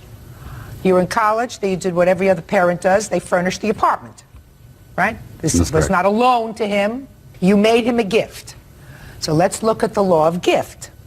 Your son left this furniture there as collateral for bills that he owed the defendant. It was his furniture to do whatever he wanted to do with. He could give it away, he could sell it, he could do whatever he wanted with it. He chose to leave it as collateral for money that he owed. And I'm not getting into the amount of money that he owed, because clearly there's a discrepancy, but he says he at least owes $250, right? Mm-hmm. Which he hasn't paid. I offered to pay it on several occasions. I don't care. You're not part of this lawsuit, except you really should be, because if your father made you a gift, then your father really has no interest in this furniture anymore. It's really your furniture. Okay. Do you understand? Yeah. It was a gift, Mr. Mullen. You know it was a gift, and I know it was a gift. You gave your son other furniture when your other child moved away and went to college? That's correct. Did you have him sign a contract that he would get this furniture back? No, I did not. And I assume that if he has a little bit of a party there and the furniture gets damaged and the furniture gets stained from beer bottles and et cetera, you're not going to sue him, are you? No, because it was a gift. So you got to deal with your boy. Your boy's got to take care of his property. Can't be a fool. If when he moved out a year ago, he wanted his property back, what he does is he says, I'm going back home, I'm going to take property and I'm going to store it in my father's garage. Or I have a brother who's going to be going away to college and he's going to need the furniture, I take it with me. That's what a responsible person does. Because I think that there's some truth in what she says, that you said, well, keep the furniture there until I pay you what I owe you. Right? Okay. What do you mean, okay? Yes, I agreed with you. Oh, fine. Well, that's not okay. That's yes. That's what I said. So you haven't paid her back what you owe her. This was your gift. It's your property. When you pay her, she'll give you back the furniture. Goodbye. Parties are excused. You may step out. We're going to get our furniture back. I'm going to pay her the money that I owe her, which is $250. Cut and dry. Settled. It's a shame that Dan wasn't old enough and mature enough to take care of this on his own. I think it could have been handled a little bit better. Too bad it has to come to this. You young kids. If you're 19 years old, Computer systems analyst Hannah Lee is suing ex-boyfriend, 31-year-old computer engineer Ezra Blanche, for the return of a karaoke machine and other household items. Order. All rise.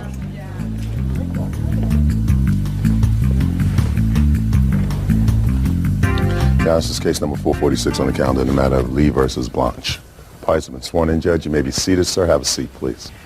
Ms. Lee, according to your complaint, you and the defendant had a long-distance relationship. You lived several hours away from each other, and you were in this relationship for a couple of years. 2 years. That's correct. That's a couple. Yes. And you indicate in your complaint that while you were together, you would bring some of your property over there because you spent so much time there. Exactly. The relationship terminated, and you want your property back. Correct. The defendant says that you did bring some things to his house, and the things that you brought to his house were gifts. In addition to being gifts, he talks about money being taken off for vandalism and other nonsense. So we'll get to it in a minute. When did you start this relationship? Mid-August of 1999. And where were you living? Portland, Oregon. And where was the defendant living? Tukwila, Washington. How far is that? 180 miles. And how often would you visit him? Every single weekend. So far, is that correct? That's correct. And when did you start to bring property to the house? I wanted him to learn how to go to karaoke bars with me, and he wasn't comfortable with that. So I said, well, why don't I buy a karaoke machine and some CDGs? It's a very expensive system and microphones. And he already had a stereo system. And since we spent so much time there, that's the first time I bought that. So you brought it to the house? Yes, ma'am. So that's one of the items that you want back, the karaoke system. Correct. What else did you bring there? DVD player. What would you bring a DVD player? Don't. Sorry, Your Honor. A DVD player. Well, tell me about that. Tell me how that came about. Adam wanted to have a system downstairs. He bought a 65-inch TV downstairs with a DVD player. But then I said, well, I like to be upstairs because it's cold downstairs. And he says, well, we don't have a DVD player upstairs. So I said, all right, I'll go buy one. Okay. Just like that. So you went and you bought one? At Costco. I have the receipt. And you brought it to the house? I did, because I'm always there. Sorry. Sorry. I'm nervous. Don't be silly.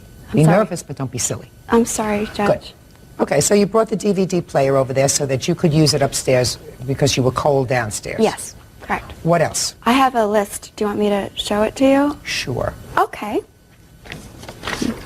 Okay, it's organized by level of importance. No. I'm sorry. Listen to me. I'm sorry. Listen to me very carefully. Okay. I want you to tell me what things are yours. They're all back mine. a list. Everything on this list is mine.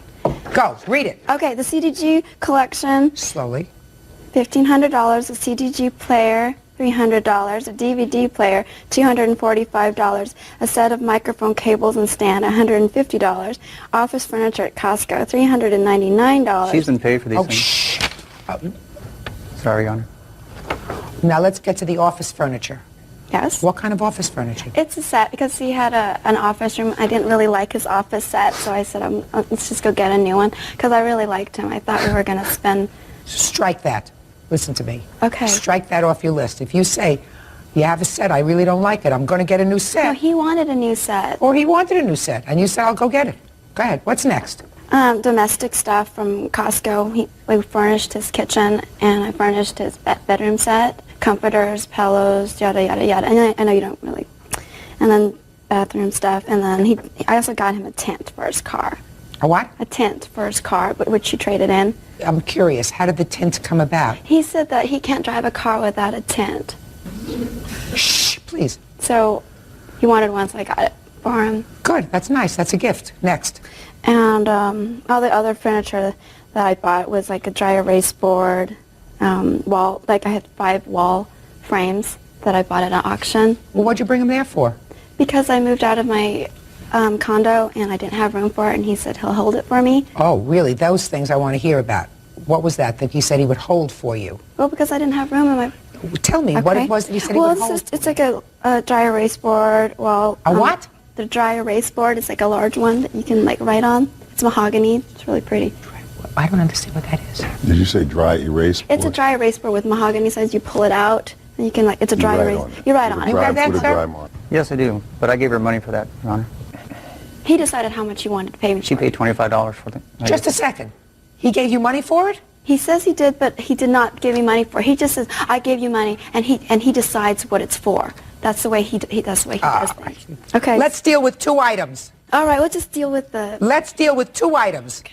If you're smart, you don't bring things to somebody else's house until you got a piece of paper that says the state of, where do you come from? Washington recognizes that this person and this person are husband and wife, they live together, anything they have is joint. You want to be a fool and bring over all those things, that's fine. You want to be a fool and pay for the tinting on his car? Yes, ma'am. You do that. But you don't come to court then and say, listen, you have to make me whole because the relationship didn't work out. Otherwise, I would be working 24 hours a day, and I don't like to work so hard. Real cases, real people. Judge Judy. Hannah Lee says ex-boyfriend Ezra Blanche owes for a karaoke machine, a DVD player, and other household items. Ezra says Hannah forgave the debt when she lost a bet. Okay, let's deal with the karaoke machine and the DVD player. Let me hear, sir, your rendition of the karaoke machine. Well, basically, the idea was to go half on the CDGs and things like that. But I didn't want it, I figured if we're going to break up, I don't want to have to deal with having to give it back to her, so I gave her money for these things. You did? How much money did you give her? Yes, I gave her $1,200 as payment on a lot of the things. Let's talk about specifically the karaoke machine. Okay, and the DVD player. The DVD player was actually a gift. As a matter of fact, that was a Christmas gift. But she's all about money. Basically, okay. I'm not interested Yes. in your editorial comments. Just stick to the facts. Okay. The fact is that she believes that she can throw money at something. Listen to me. That's editorial. Do you understand what editorial means? It's relevant. I want the facts. When you say to me the DVD player was a Christmas present, that is your determination of a fact. Okay, there's also Then I will ask you questions about it. Right now we're on the karaoke machine. You say that you gave her $1,200 towards the karaoke machine and the other stuff that goes with it. Correct. Did he give you any money towards it? He did give me money. However, that money was for the negative equity on his car because he drove a Camaro when I first met him and he couldn't afford it anymore. And so I bailed him out. I had a... That's incorrect, Your Honor. Go ahead. It was $7,000 negative equity and he had to get rid of the car because his child support was going up. So how much did you give him? I gave him my Tercel. That's $4,500. You gave him your car. I traded in my car and I bought a Mazda Miata. So how did he get any money? My car was the money. And I said, well, I lost my car in this trade. And he said, I would pay you $100 a month to help with your payments and stuff like that. So I took the $1,200 as part of the money for my car. Did she help you out with your negative balance on your car? Basically, she traded her car in on a deal, and I also paid money also. I don't care about what you paid also. I'm talking about what money came out of her pocket. Are you following me? Did she, in the course of your relationship, help you out by trading in her car, which cost her some money? It was also for her benefit, Your Honor. Was it for your benefit? Both, yes, Your Honor. How much benefit did you receive from it? $1,000. Did you pay her back for that? Yes, Your Honor. So you paid her back the $1,000 in addition to the $1,200 that you gave her for the karaoke machine? Based on a bet, Your Honor, yes. Excuse me? Based on a bet, Your Honor, yes, and also based on What do you vandalism. mean based on a bet? Explain that to me. She made a bet, Your Honor, that she would have a six-pack of abs in 30 days. No, I don't understand. Didn't say a word that you said, sir. She made a bet, or she made a wager that she could do something within 30 days. When she did not do it in the 30 days, she lost that particular bet. She lost that bet, and who did she make the bet with? With me. So it's not that you paid her the $1,200 No, I did pay her $1,200, Your Honor. So what you didn't pay her for was the $1,000 for the car. Correct, but we never agreed to pay on that. So what debt was forgiven as a result of this wager that you had? I have a list, Your Honor. Of things that were forgiven as a result of the wager? A list of things that she purchased and I've paid for either with the wager or with services or with vandalism. Tell me about the vandalism. Well, basically, she has a very, very nasty temper, and she has a problem with my past. What did she do? She put a hole in my wall, she kicked dents in my door, she put holes in my door. Now, did she do this, and after she did this, you terminated the relationship? Terminated the relationship several times, Your Honor. All right, but you didn't terminate the relationship after each of these incidents, finally. Actually, I did, and then she would always try to throw money back at me. Whatever, Yeah. sir. You didn't. She punched a hole in the wall, you had a fight, she left, then she came back. Is that right? Yes. And you took her back, right? And she continued to come on weekends. Correct. That is what we call forgiving. You forgave those things. You don't come now and say, I sort of charged it off to debts and wagers. Listen, sir, you have a DVD player in your house and a karaoke machine, is that right? Correct. Does the karaoke machine work? Yes. And all the accoutrements work? Yes. And what about the DVD player? Does it work? Yes, Your Honor. Good. Pack it all up, because she's getting it back. Not all this other nonsense. But this she's getting back, because if you have a relationship that doesn't work out, clearly the karaoke machine you say you paid for, I don't believe you paid for it. What about the damages, Your Honor? I don't have a counterclaim for damages, sir. You never filed a claim against her for damages, did you? No, I didn't have a chance to, Your Honor. Well, chance, that's what we're here for. I don't have a claim. The karaoke machine you said you paid for, and then the negative equity in the car you didn't pay for, but then there was a wager, and she said, if I can spin around 4 times with a banana on my nose, then I will pay for it. Whatever the bet was. She lost the bet, so you said, that's baloney. Okay. Relationship is terminated. You have to do the right thing. The right thing is she invested a lot of money in electrical equipment for your house. The DVD player was a gift, Your Honor. Does it sound familiar to you that she said, let's put one upstairs because it's too cold downstairs? Not exactly, Your Honor, no. Well, what exactly? You said not exactly. Was that a no or a yes? Well, she told me that I could forget about paying for that because she had done something in the relationship and she wanted to stay. She said, You can forget about paying for it because Right. I did something wrong. Correct. A minute ago, you told me it was a Christmas present. Well, on top of that, Your Honor. Well, a minute ago, you told me it was a Christmas present. Yes, Your Honor. You see, when you lie, sir, what happens is you usually Your trip Honor. over your tongue eventually, you know, eventually. You're giving back the DVD player and the karaoke machine. They're going back within 5 days. Pack them up. She will pay for shipping, correct? Yes, ma'am. Perfect. Court will prepare an order. Good luck to you both. Goodbye. Parties are excused. You may step out. It just didn't work out, but I still care about him a lot. He's got a very nasty temper. He's a good person. She likes to get physical and violent. I wish him the very best. She needs to grow up. And now the next case. All parties in the matter of Melvin versus Melvin, step forward. Jennifer Melvin is suing her ex-husband, Larry Melvin, for an unpaid loan to buy a semi-truck. What kind of work do you do, Miss Melvin? Long-haul truck driver? No, I'm looking at her. Say nothing. What kind of work do you do? I'm a driver. A driver for what? Truck driver. How long have you been licensed as a truck driver? Almost 15 years. When were you and Mr. Melvin married, and what month and year? August of 99. And when were you divorced? It was legal in... what year were you divorced? September of 06. And when did you last live together? In 05. What are the names of your children? Austin, Riley, Cameron, and I have a 3-year-old, Gavin. Could you explain something to me? You remember signing this complaint? Yes, ma'am. Could you read it?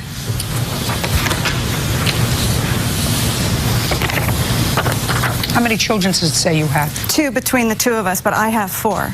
You asked me for my children. I'm sorry. How many children does it say you have? 2. 2. Give it back to me, please.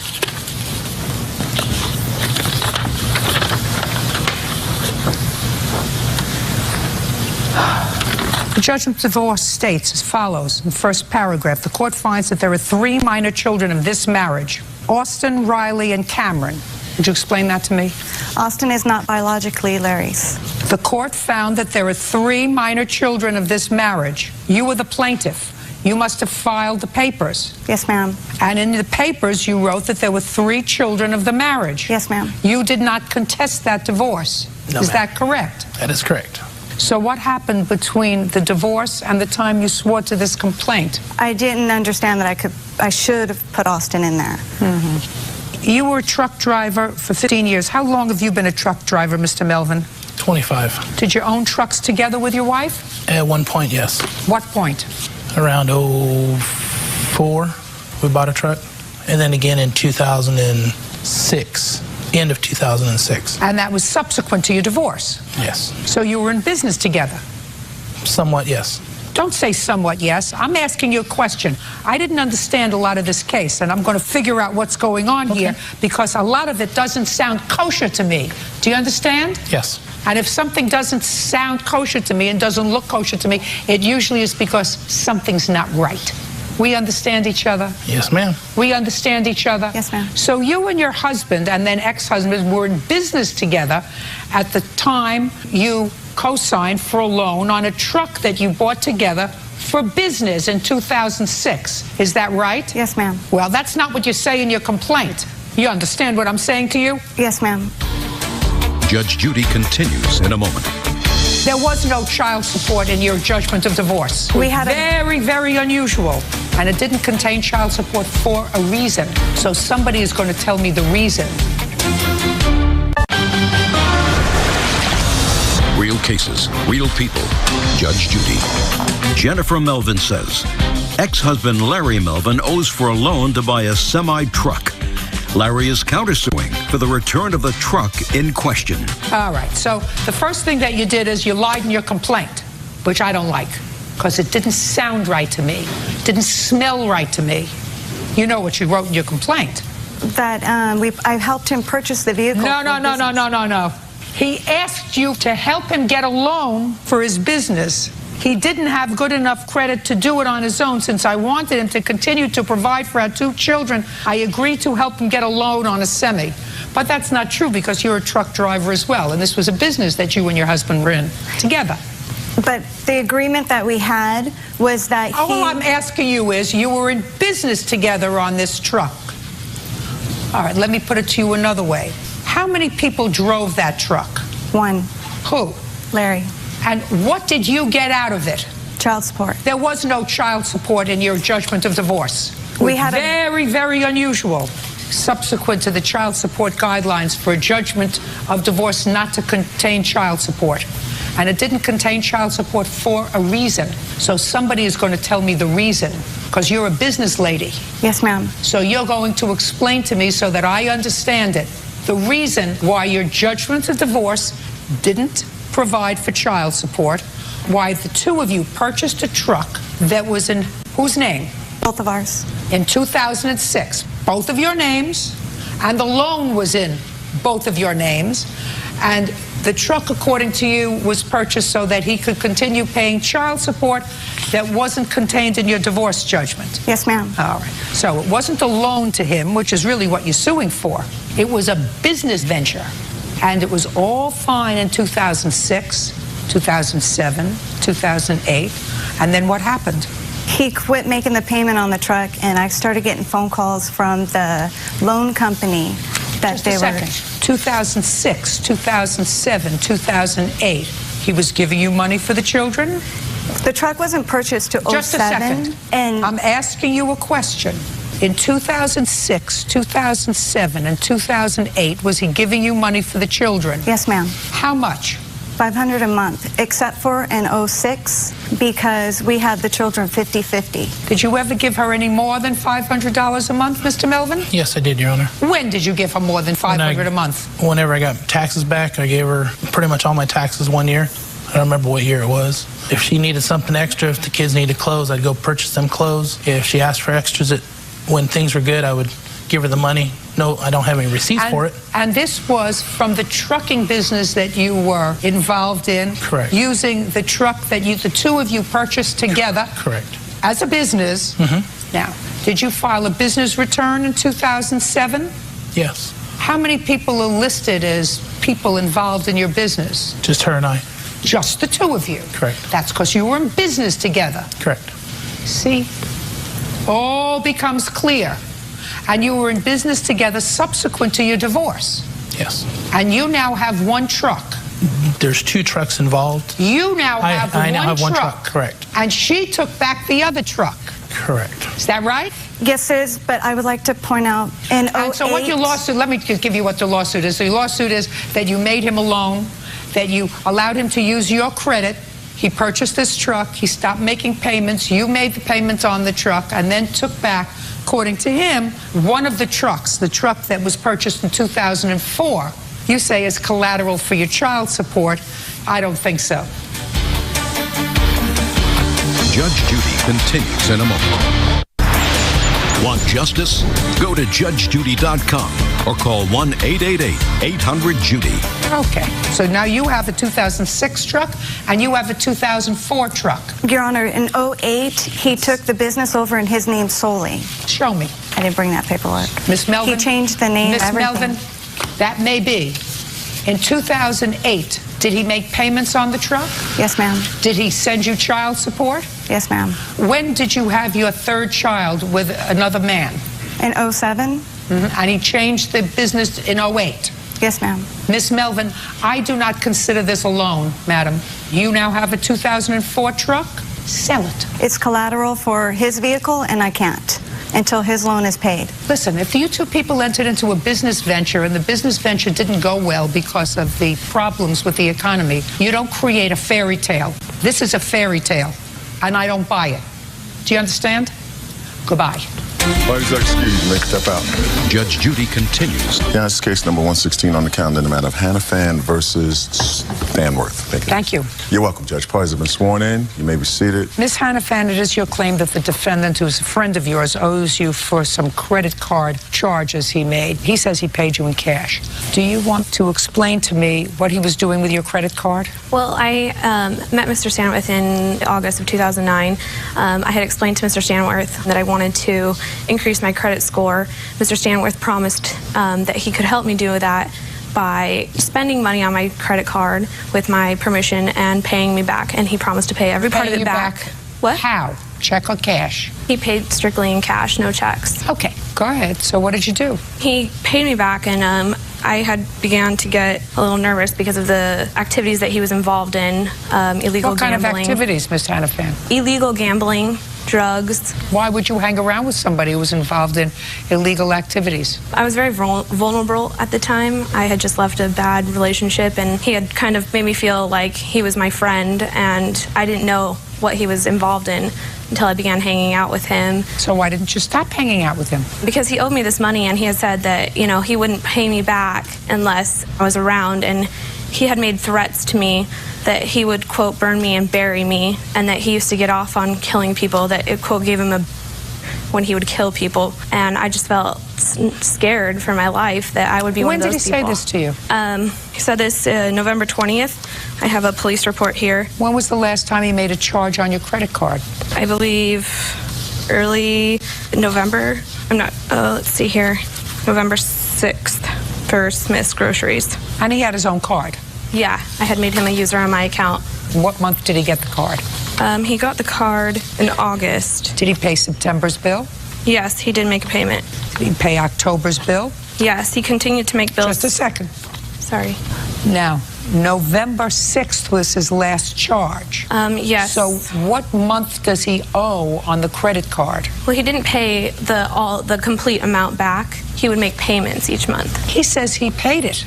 I paid her everything in cash, everything in full. She had a boyfriend that was in prison at the time, and that's why we had like a sugar daddy type relationship where I knew her situation. She needed a little something while her boyfriend was locked up, and while he was locked up, I was there for her. But the closer the date got to her boyfriend being released in December, she just got weird. She got really, really weird, and the more I separated herself from. What was he doing in jail, Ms. Hannafan? He had broken his probation. So you released in December? Yes.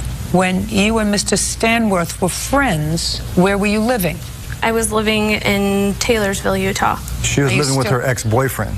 No. She had an ex-boyfriend. She was messing around with me. While she was messing around with me, she moved in with a friend. No, listen to me. You're not following. You were committed on something. When you were friends, yes, who were you living with?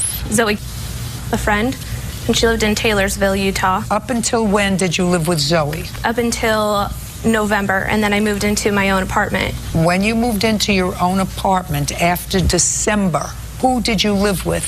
When I moved in originally in November, I had taken the place of a friend, and I lived with Kelly. You said you were living alone, your own apartment in November. The boyfriend came out of jail in December. Well, in living alone, I mean, I had a roommate. It was a 2-bedroom apartment that I moved into, and I occupied one of the rooms. Where did the boyfriend go when he got out of prison? He moved into Zoe's apartment and occupied the room that I used to have. So you have or have not been living in the same complex as the old boyfriend? No, I don't. I didn't ever live in the same complex as him. He wasn't my boyfriend. We were just friends. I would go and visit him every Tuesday, but he was just my friend. Where would you visit him? At the Davis County Jail. How am I supposed to tell that Mr. Stanworth owes you money if he paid you in cash and you never gave him receipts?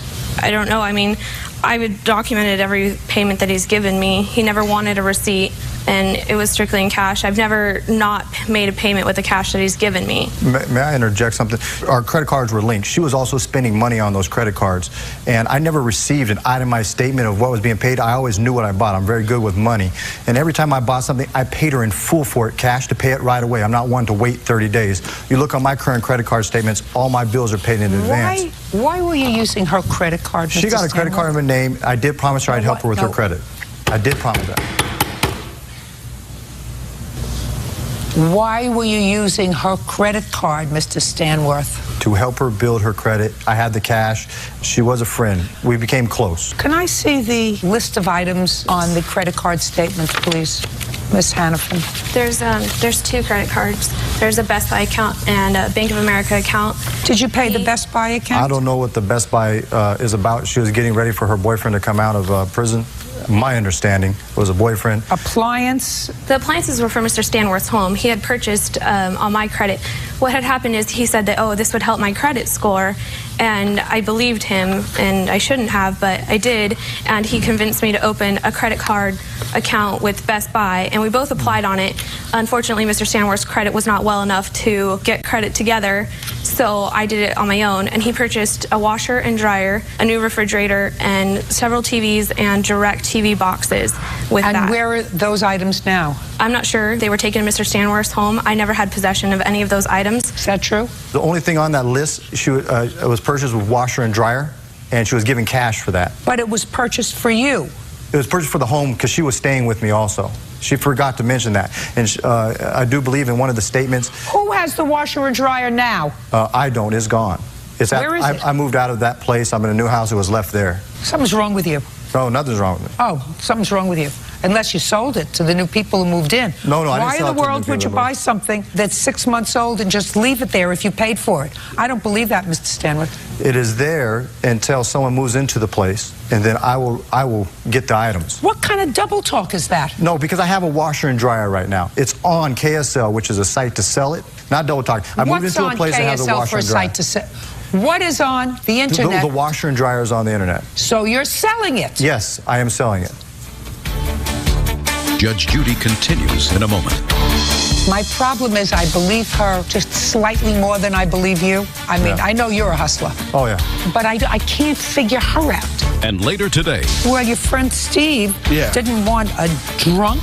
Well, we were all drunk. Fighting. Listen, sometimes you get drunk and you just make a lot of love. Sometimes you get drunk and you make a lot of fighting.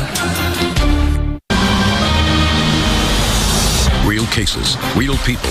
Judge Judy.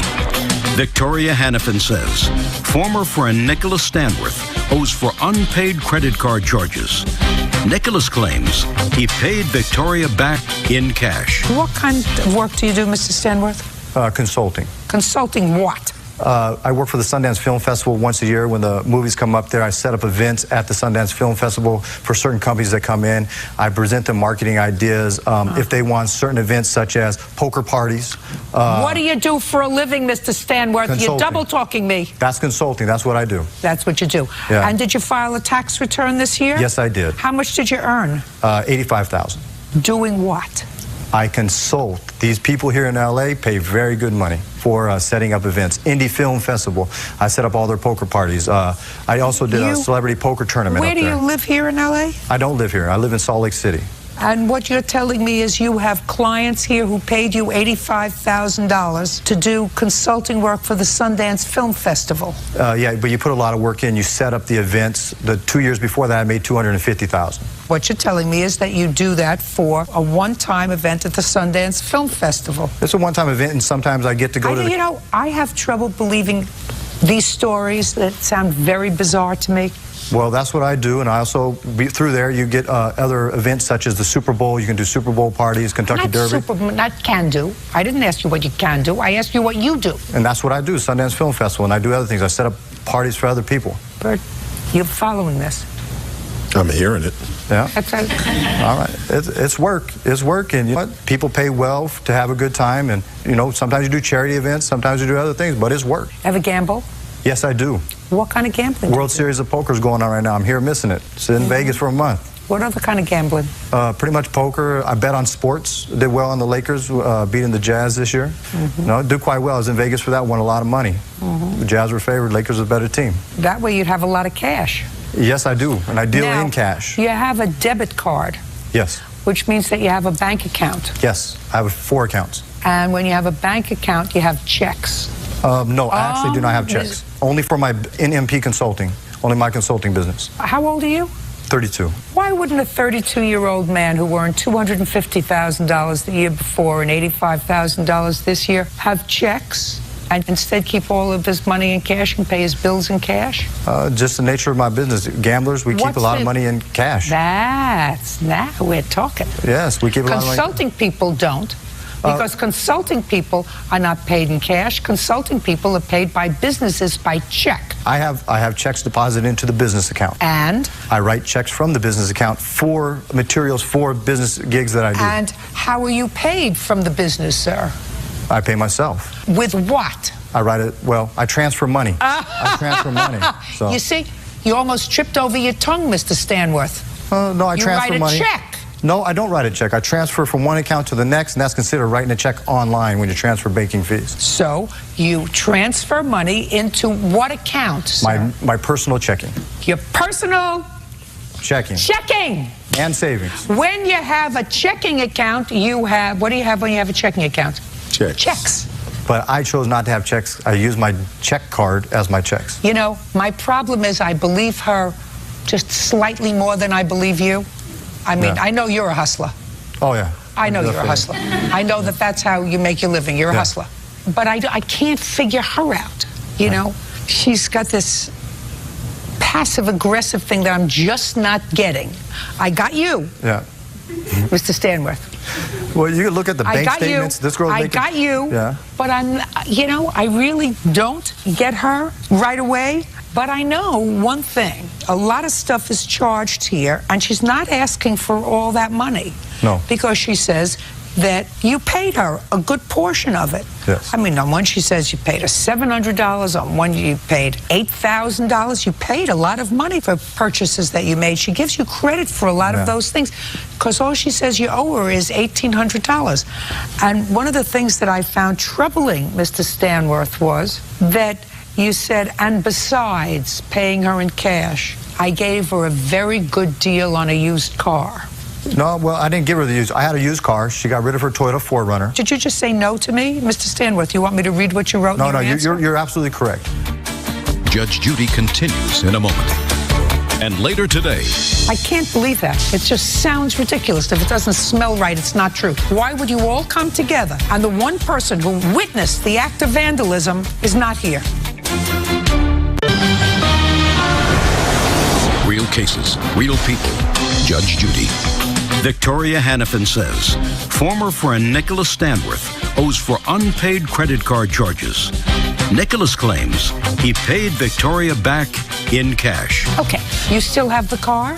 I still have the car, but the car was never Mr. Stanworth's. He drove it, but it was his brother-in-law, Brady. And I purchased it from Mr. Brady, not Mr. Stanworth. How much did you pay for it? I believe somewhere around $8,000, but I didn't purchase it from Mr. Stanworth. I purchased it I had the car for 3 years. Brady. Whose car was it?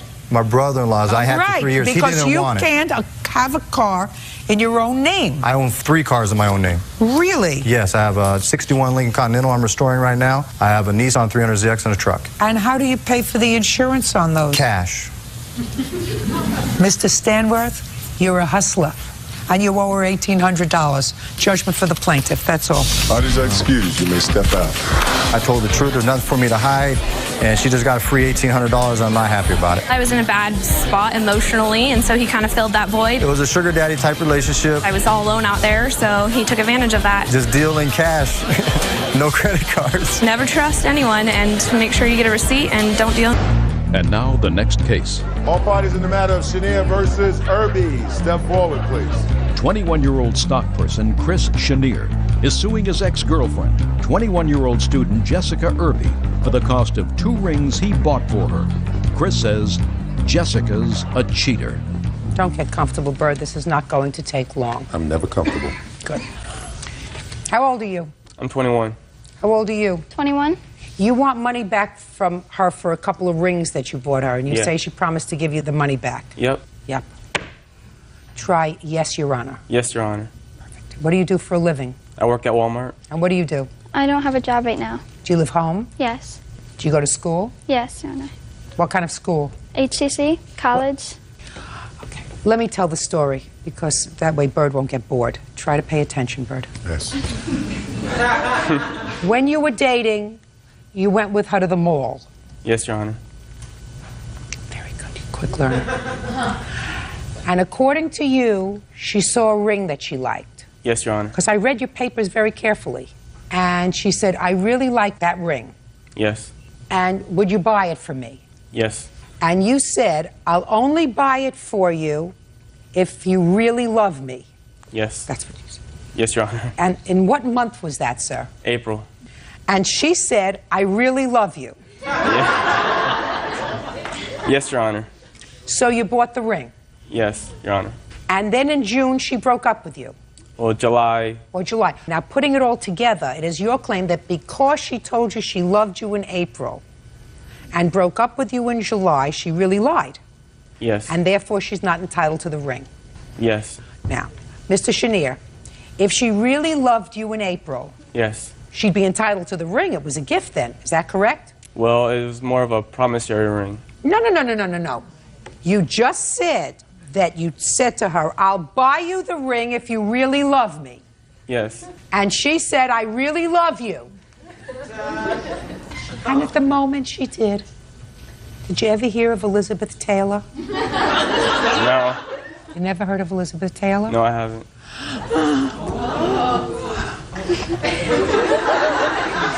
How about Eminem? Did you ever hear of Eminem? Yes. Did you ever hear of Costa Rica? I hear there are a lot of Americans in Costa Rica. Real cases, real people. Judge Judy.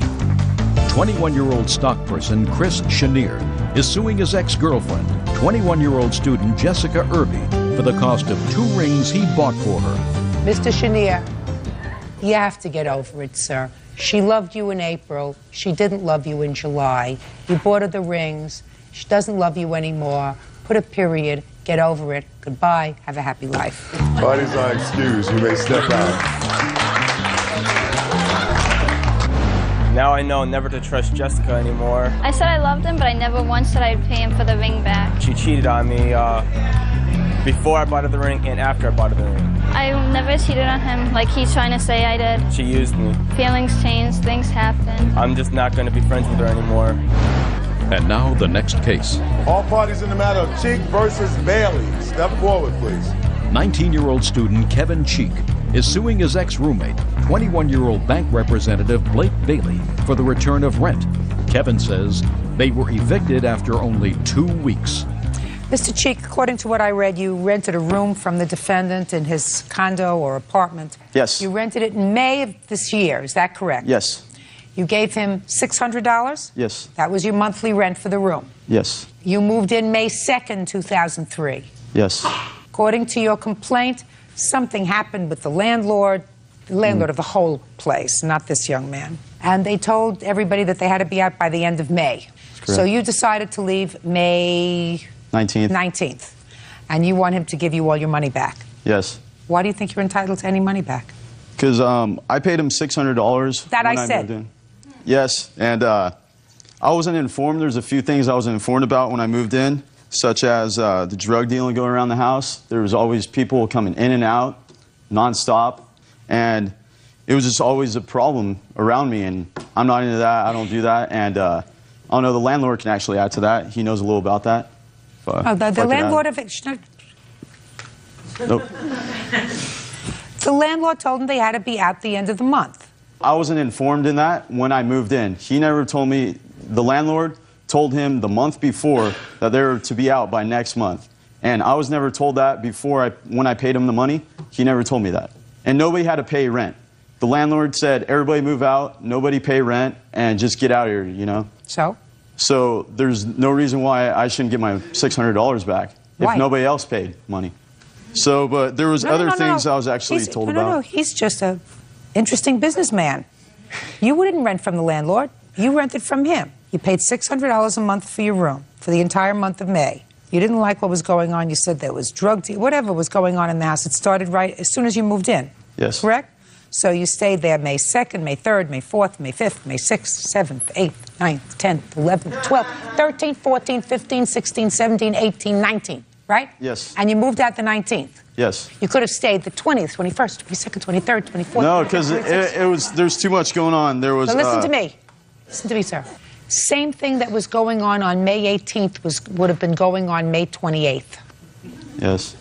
You paid $600. Is it your complaint that he didn't pay any money, so why should you have to pay? Yeah, I think it's totally he should pay, you know. It's money that wasn't given to the landlord. Landlord never you gave it to your landlord. That's your landlord. He's not your landlord. You never signed the lease with him. Did you, sir, just answer this question. Don't move. On May 1st, did you ever meet with this young man? No. On April 29th, did you ever meet with this young man? No. Right. I met him that month. Shh. Okay. He's not your landlord. He was your landlord. Your contract was with him. You paid him the $600. You could have stayed there the whole month. But I chose not to because I didn't want to. Here we go. Listen, did you ever hear of the expression, Mr. Cheek, due diligence? No, actually. Due diligence means when you enter into a contract, in this case it was a verbal contract for rent, you're supposed to look into the circumstances surrounding that contract. So you could have, if you wished, contacted the landlord. That's this gentleman sitting over here who's dying to talk to me, but I'm not going to let him. And said, listen, I just want to know if everything's okay with this place, whether these people are okay, how long their lease is, because I want to know if I'm going to move in, I want to be there more than a month, because you had a month-to-month tenancy with him if you didn't have a lease. And you didn't have a lease with him, did you? No. So it's month-to-month. So you could have gone to the landlord and gotten that information. You chose not to. You lived there for a month. The fact that you chose to leave on the 19th, that was your choice. Why should I pay that full month, though? That's not $600 worth of rent. Okay. Let me ask you this question. I'm going to give you this analogy, Mr. Cheek, and then I'm going to just dismiss your case. But I'd like you to hear the analogy. Let's say you go into a delicatessen and you order a hot pastrami sandwich on rye, which costs $9.95 because of inflation. And you get the sandwich, and it's a very, very fat sandwich. And all you can eat is half. And the bill comes, and they give you a bill for $9.95. And you say, I'm not going to pay you $9.95 for the sandwich because I only ate half. I'm only going to pay you $4.50. The owner of the delicatessen says, listen, that's your problem. You could have eaten the whole sandwich. It's not my fault you sent the rest of it back. You chose only to eat half. You chose to leave on the 19th of May, Mr. Cheek. You had a choice. Your choice was to eat the whole pastrami sandwich or just half of it. Do you understand? Yes. Your case is dismissed. Goodbye. Have a happy life. Yeah, this is case number 216 on the calendar in the matter of Wagner versus Mueller-Schulte. Parties have been sworn in, Judge. You may be seated. Mr. Wagner, 2 of your cars were vandalized. Is that right? Yes, Your Honor. And you were furious, you had no idea who did it, so you decided to post a reward, a $100 reward, for information leading to the arrest and capture of the people who had vandalized your cars. Yes, Your Honor. Fortunately for you, somebody came forward, gave you the names of 2 people. These 2 young men, you want them to be responsible for the damage that was done to your car. I would like the parents of these 2 young men to sit down because they have absolutely nothing to do with this except if I make a judgment in Mr. Wagner's favor, and I don't want their sons to have any support. Move over. Name? Brett.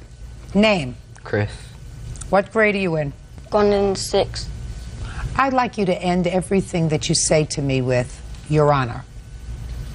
Yes, Your What Honor. grade are you in? 6th. Your Honor. Your Honor. Let's try it one more time. What grade are you in? 6th, Your Honor. That's better. And you? 7th, Your Honor. That's good. You see, these 2 boys say that they were there, but somebody by the name of Tony did all the damage to your cars. We used to call that, in the family court, the Soddy principle. S-O-D-D-I. Some other dude did it. When was the damage done to your car, Mr. Wagner? The damage done to my vehicles, Your Honor, on May 29th. The vehicles are scratched on the driver's side from the front to the back, all the way down the side. Now, where were these cars parked? They're parked beside my house on the street, and they're all parked in a row facing uphill. It's a very steep hill at that point. Were any other cars damaged that day? Yes, Your Honor. How many? The guesstimates from the neighborhood association said there's approximately 14 vehicles damaged that day. May I see pictures of your cars, please? Yes, Your Honor.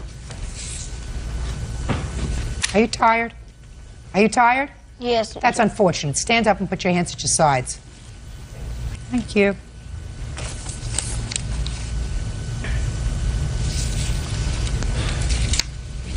Okay, you posted a reward, and somebody responded. Yes, Your Honor. And as a result of that, you were led to these 2 young men. Is that right? Yes, Your Honor. Where were you on the night of May 29th? Over at Brett's house, staying the night. Brett's house? Mm-hmm. Had you stayed at Brett's house before? Mm-hmm. Who else was there? Tony. Had Tony stayed there before? Mm-hmm. I don't hear you. Yes, Your Honor. Did you know Tony from school? Look at my eyes. No, Your Honor. You knew him from the neighborhood? Yes, Your Honor. And how old is he? 14, Your Honor. Now, when Tony stayed at Brett's house, the night that you were there, was Brett's mother home? Yes. Was Brett's mother ever in the same room with Tony? No. She never came in to look at you and see that you were together? No. What was she doing? Sleeping, Your Honor. You mean she was sleeping when Tony got there? No, she was upstairs watching TV. And she never came downstairs? No. When did you invite Tony to your house to stay over? The night the damage happened, Your Honor. Where were you when you invited him to sleep over? In my basement, Your Honor. What time? I invited him at 9 o'clock, Your Honor. 9 o'clock in the morning? 9 o'clock at night. Did he call his mother? Yes, Your Honor.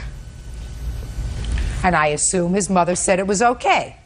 Yes, Your Honor. Now, what did your mother say when you asked her if he could stay over? She said yes, Your Honor. At what time did the three of you go out to vandalize these cars? We went out at 3 o'clock, Your Honor. 3 o'clock in the morning? Yes, Your Honor. Did you get up from your bed? We was downstairs watching TV, Your Honor. And where was your mother? In her room sleeping, Your Honor. Who else lives in your house? My dad and my older brothers. Where was your father? In his bed sleeping too, Your Honor. Now, this was on a Thursday night. Did you have school on Friday? It was when the school was out, Your Honor. School's out May 29th where you live? Yes. We live in Nebraska, Your Honor. Well, they must raise very smart children in Nebraska for school to end so early. So at 3 o'clock in the morning, you all decided to get up and go out. Where were you going? We was going out to vandalize cars, Your Honor. Quiet. And how did you intend to vandalize these cars, sir? We had a box cutter, Your Honor. Where did you get the box cutter from? My dad's toolbox, Your Honor. Tony's the one that got it. Just a second. Where was your father's toolbox? Down in the basement, Your Honor. So you allowed Tony to take the box cutter from your father's toolbox? No, Your Honor. Sure you did. You saw him take it, didn't you? No, Your Honor. Well, you just told me that Tony took a box cutter. How do you know that? Because Chris told me, Your Honor. Oh, did you see him take the box cutter? Yes, Your Honor. And you told Brett? Is that right? Yes, Your Honor. Did Brett tell his mother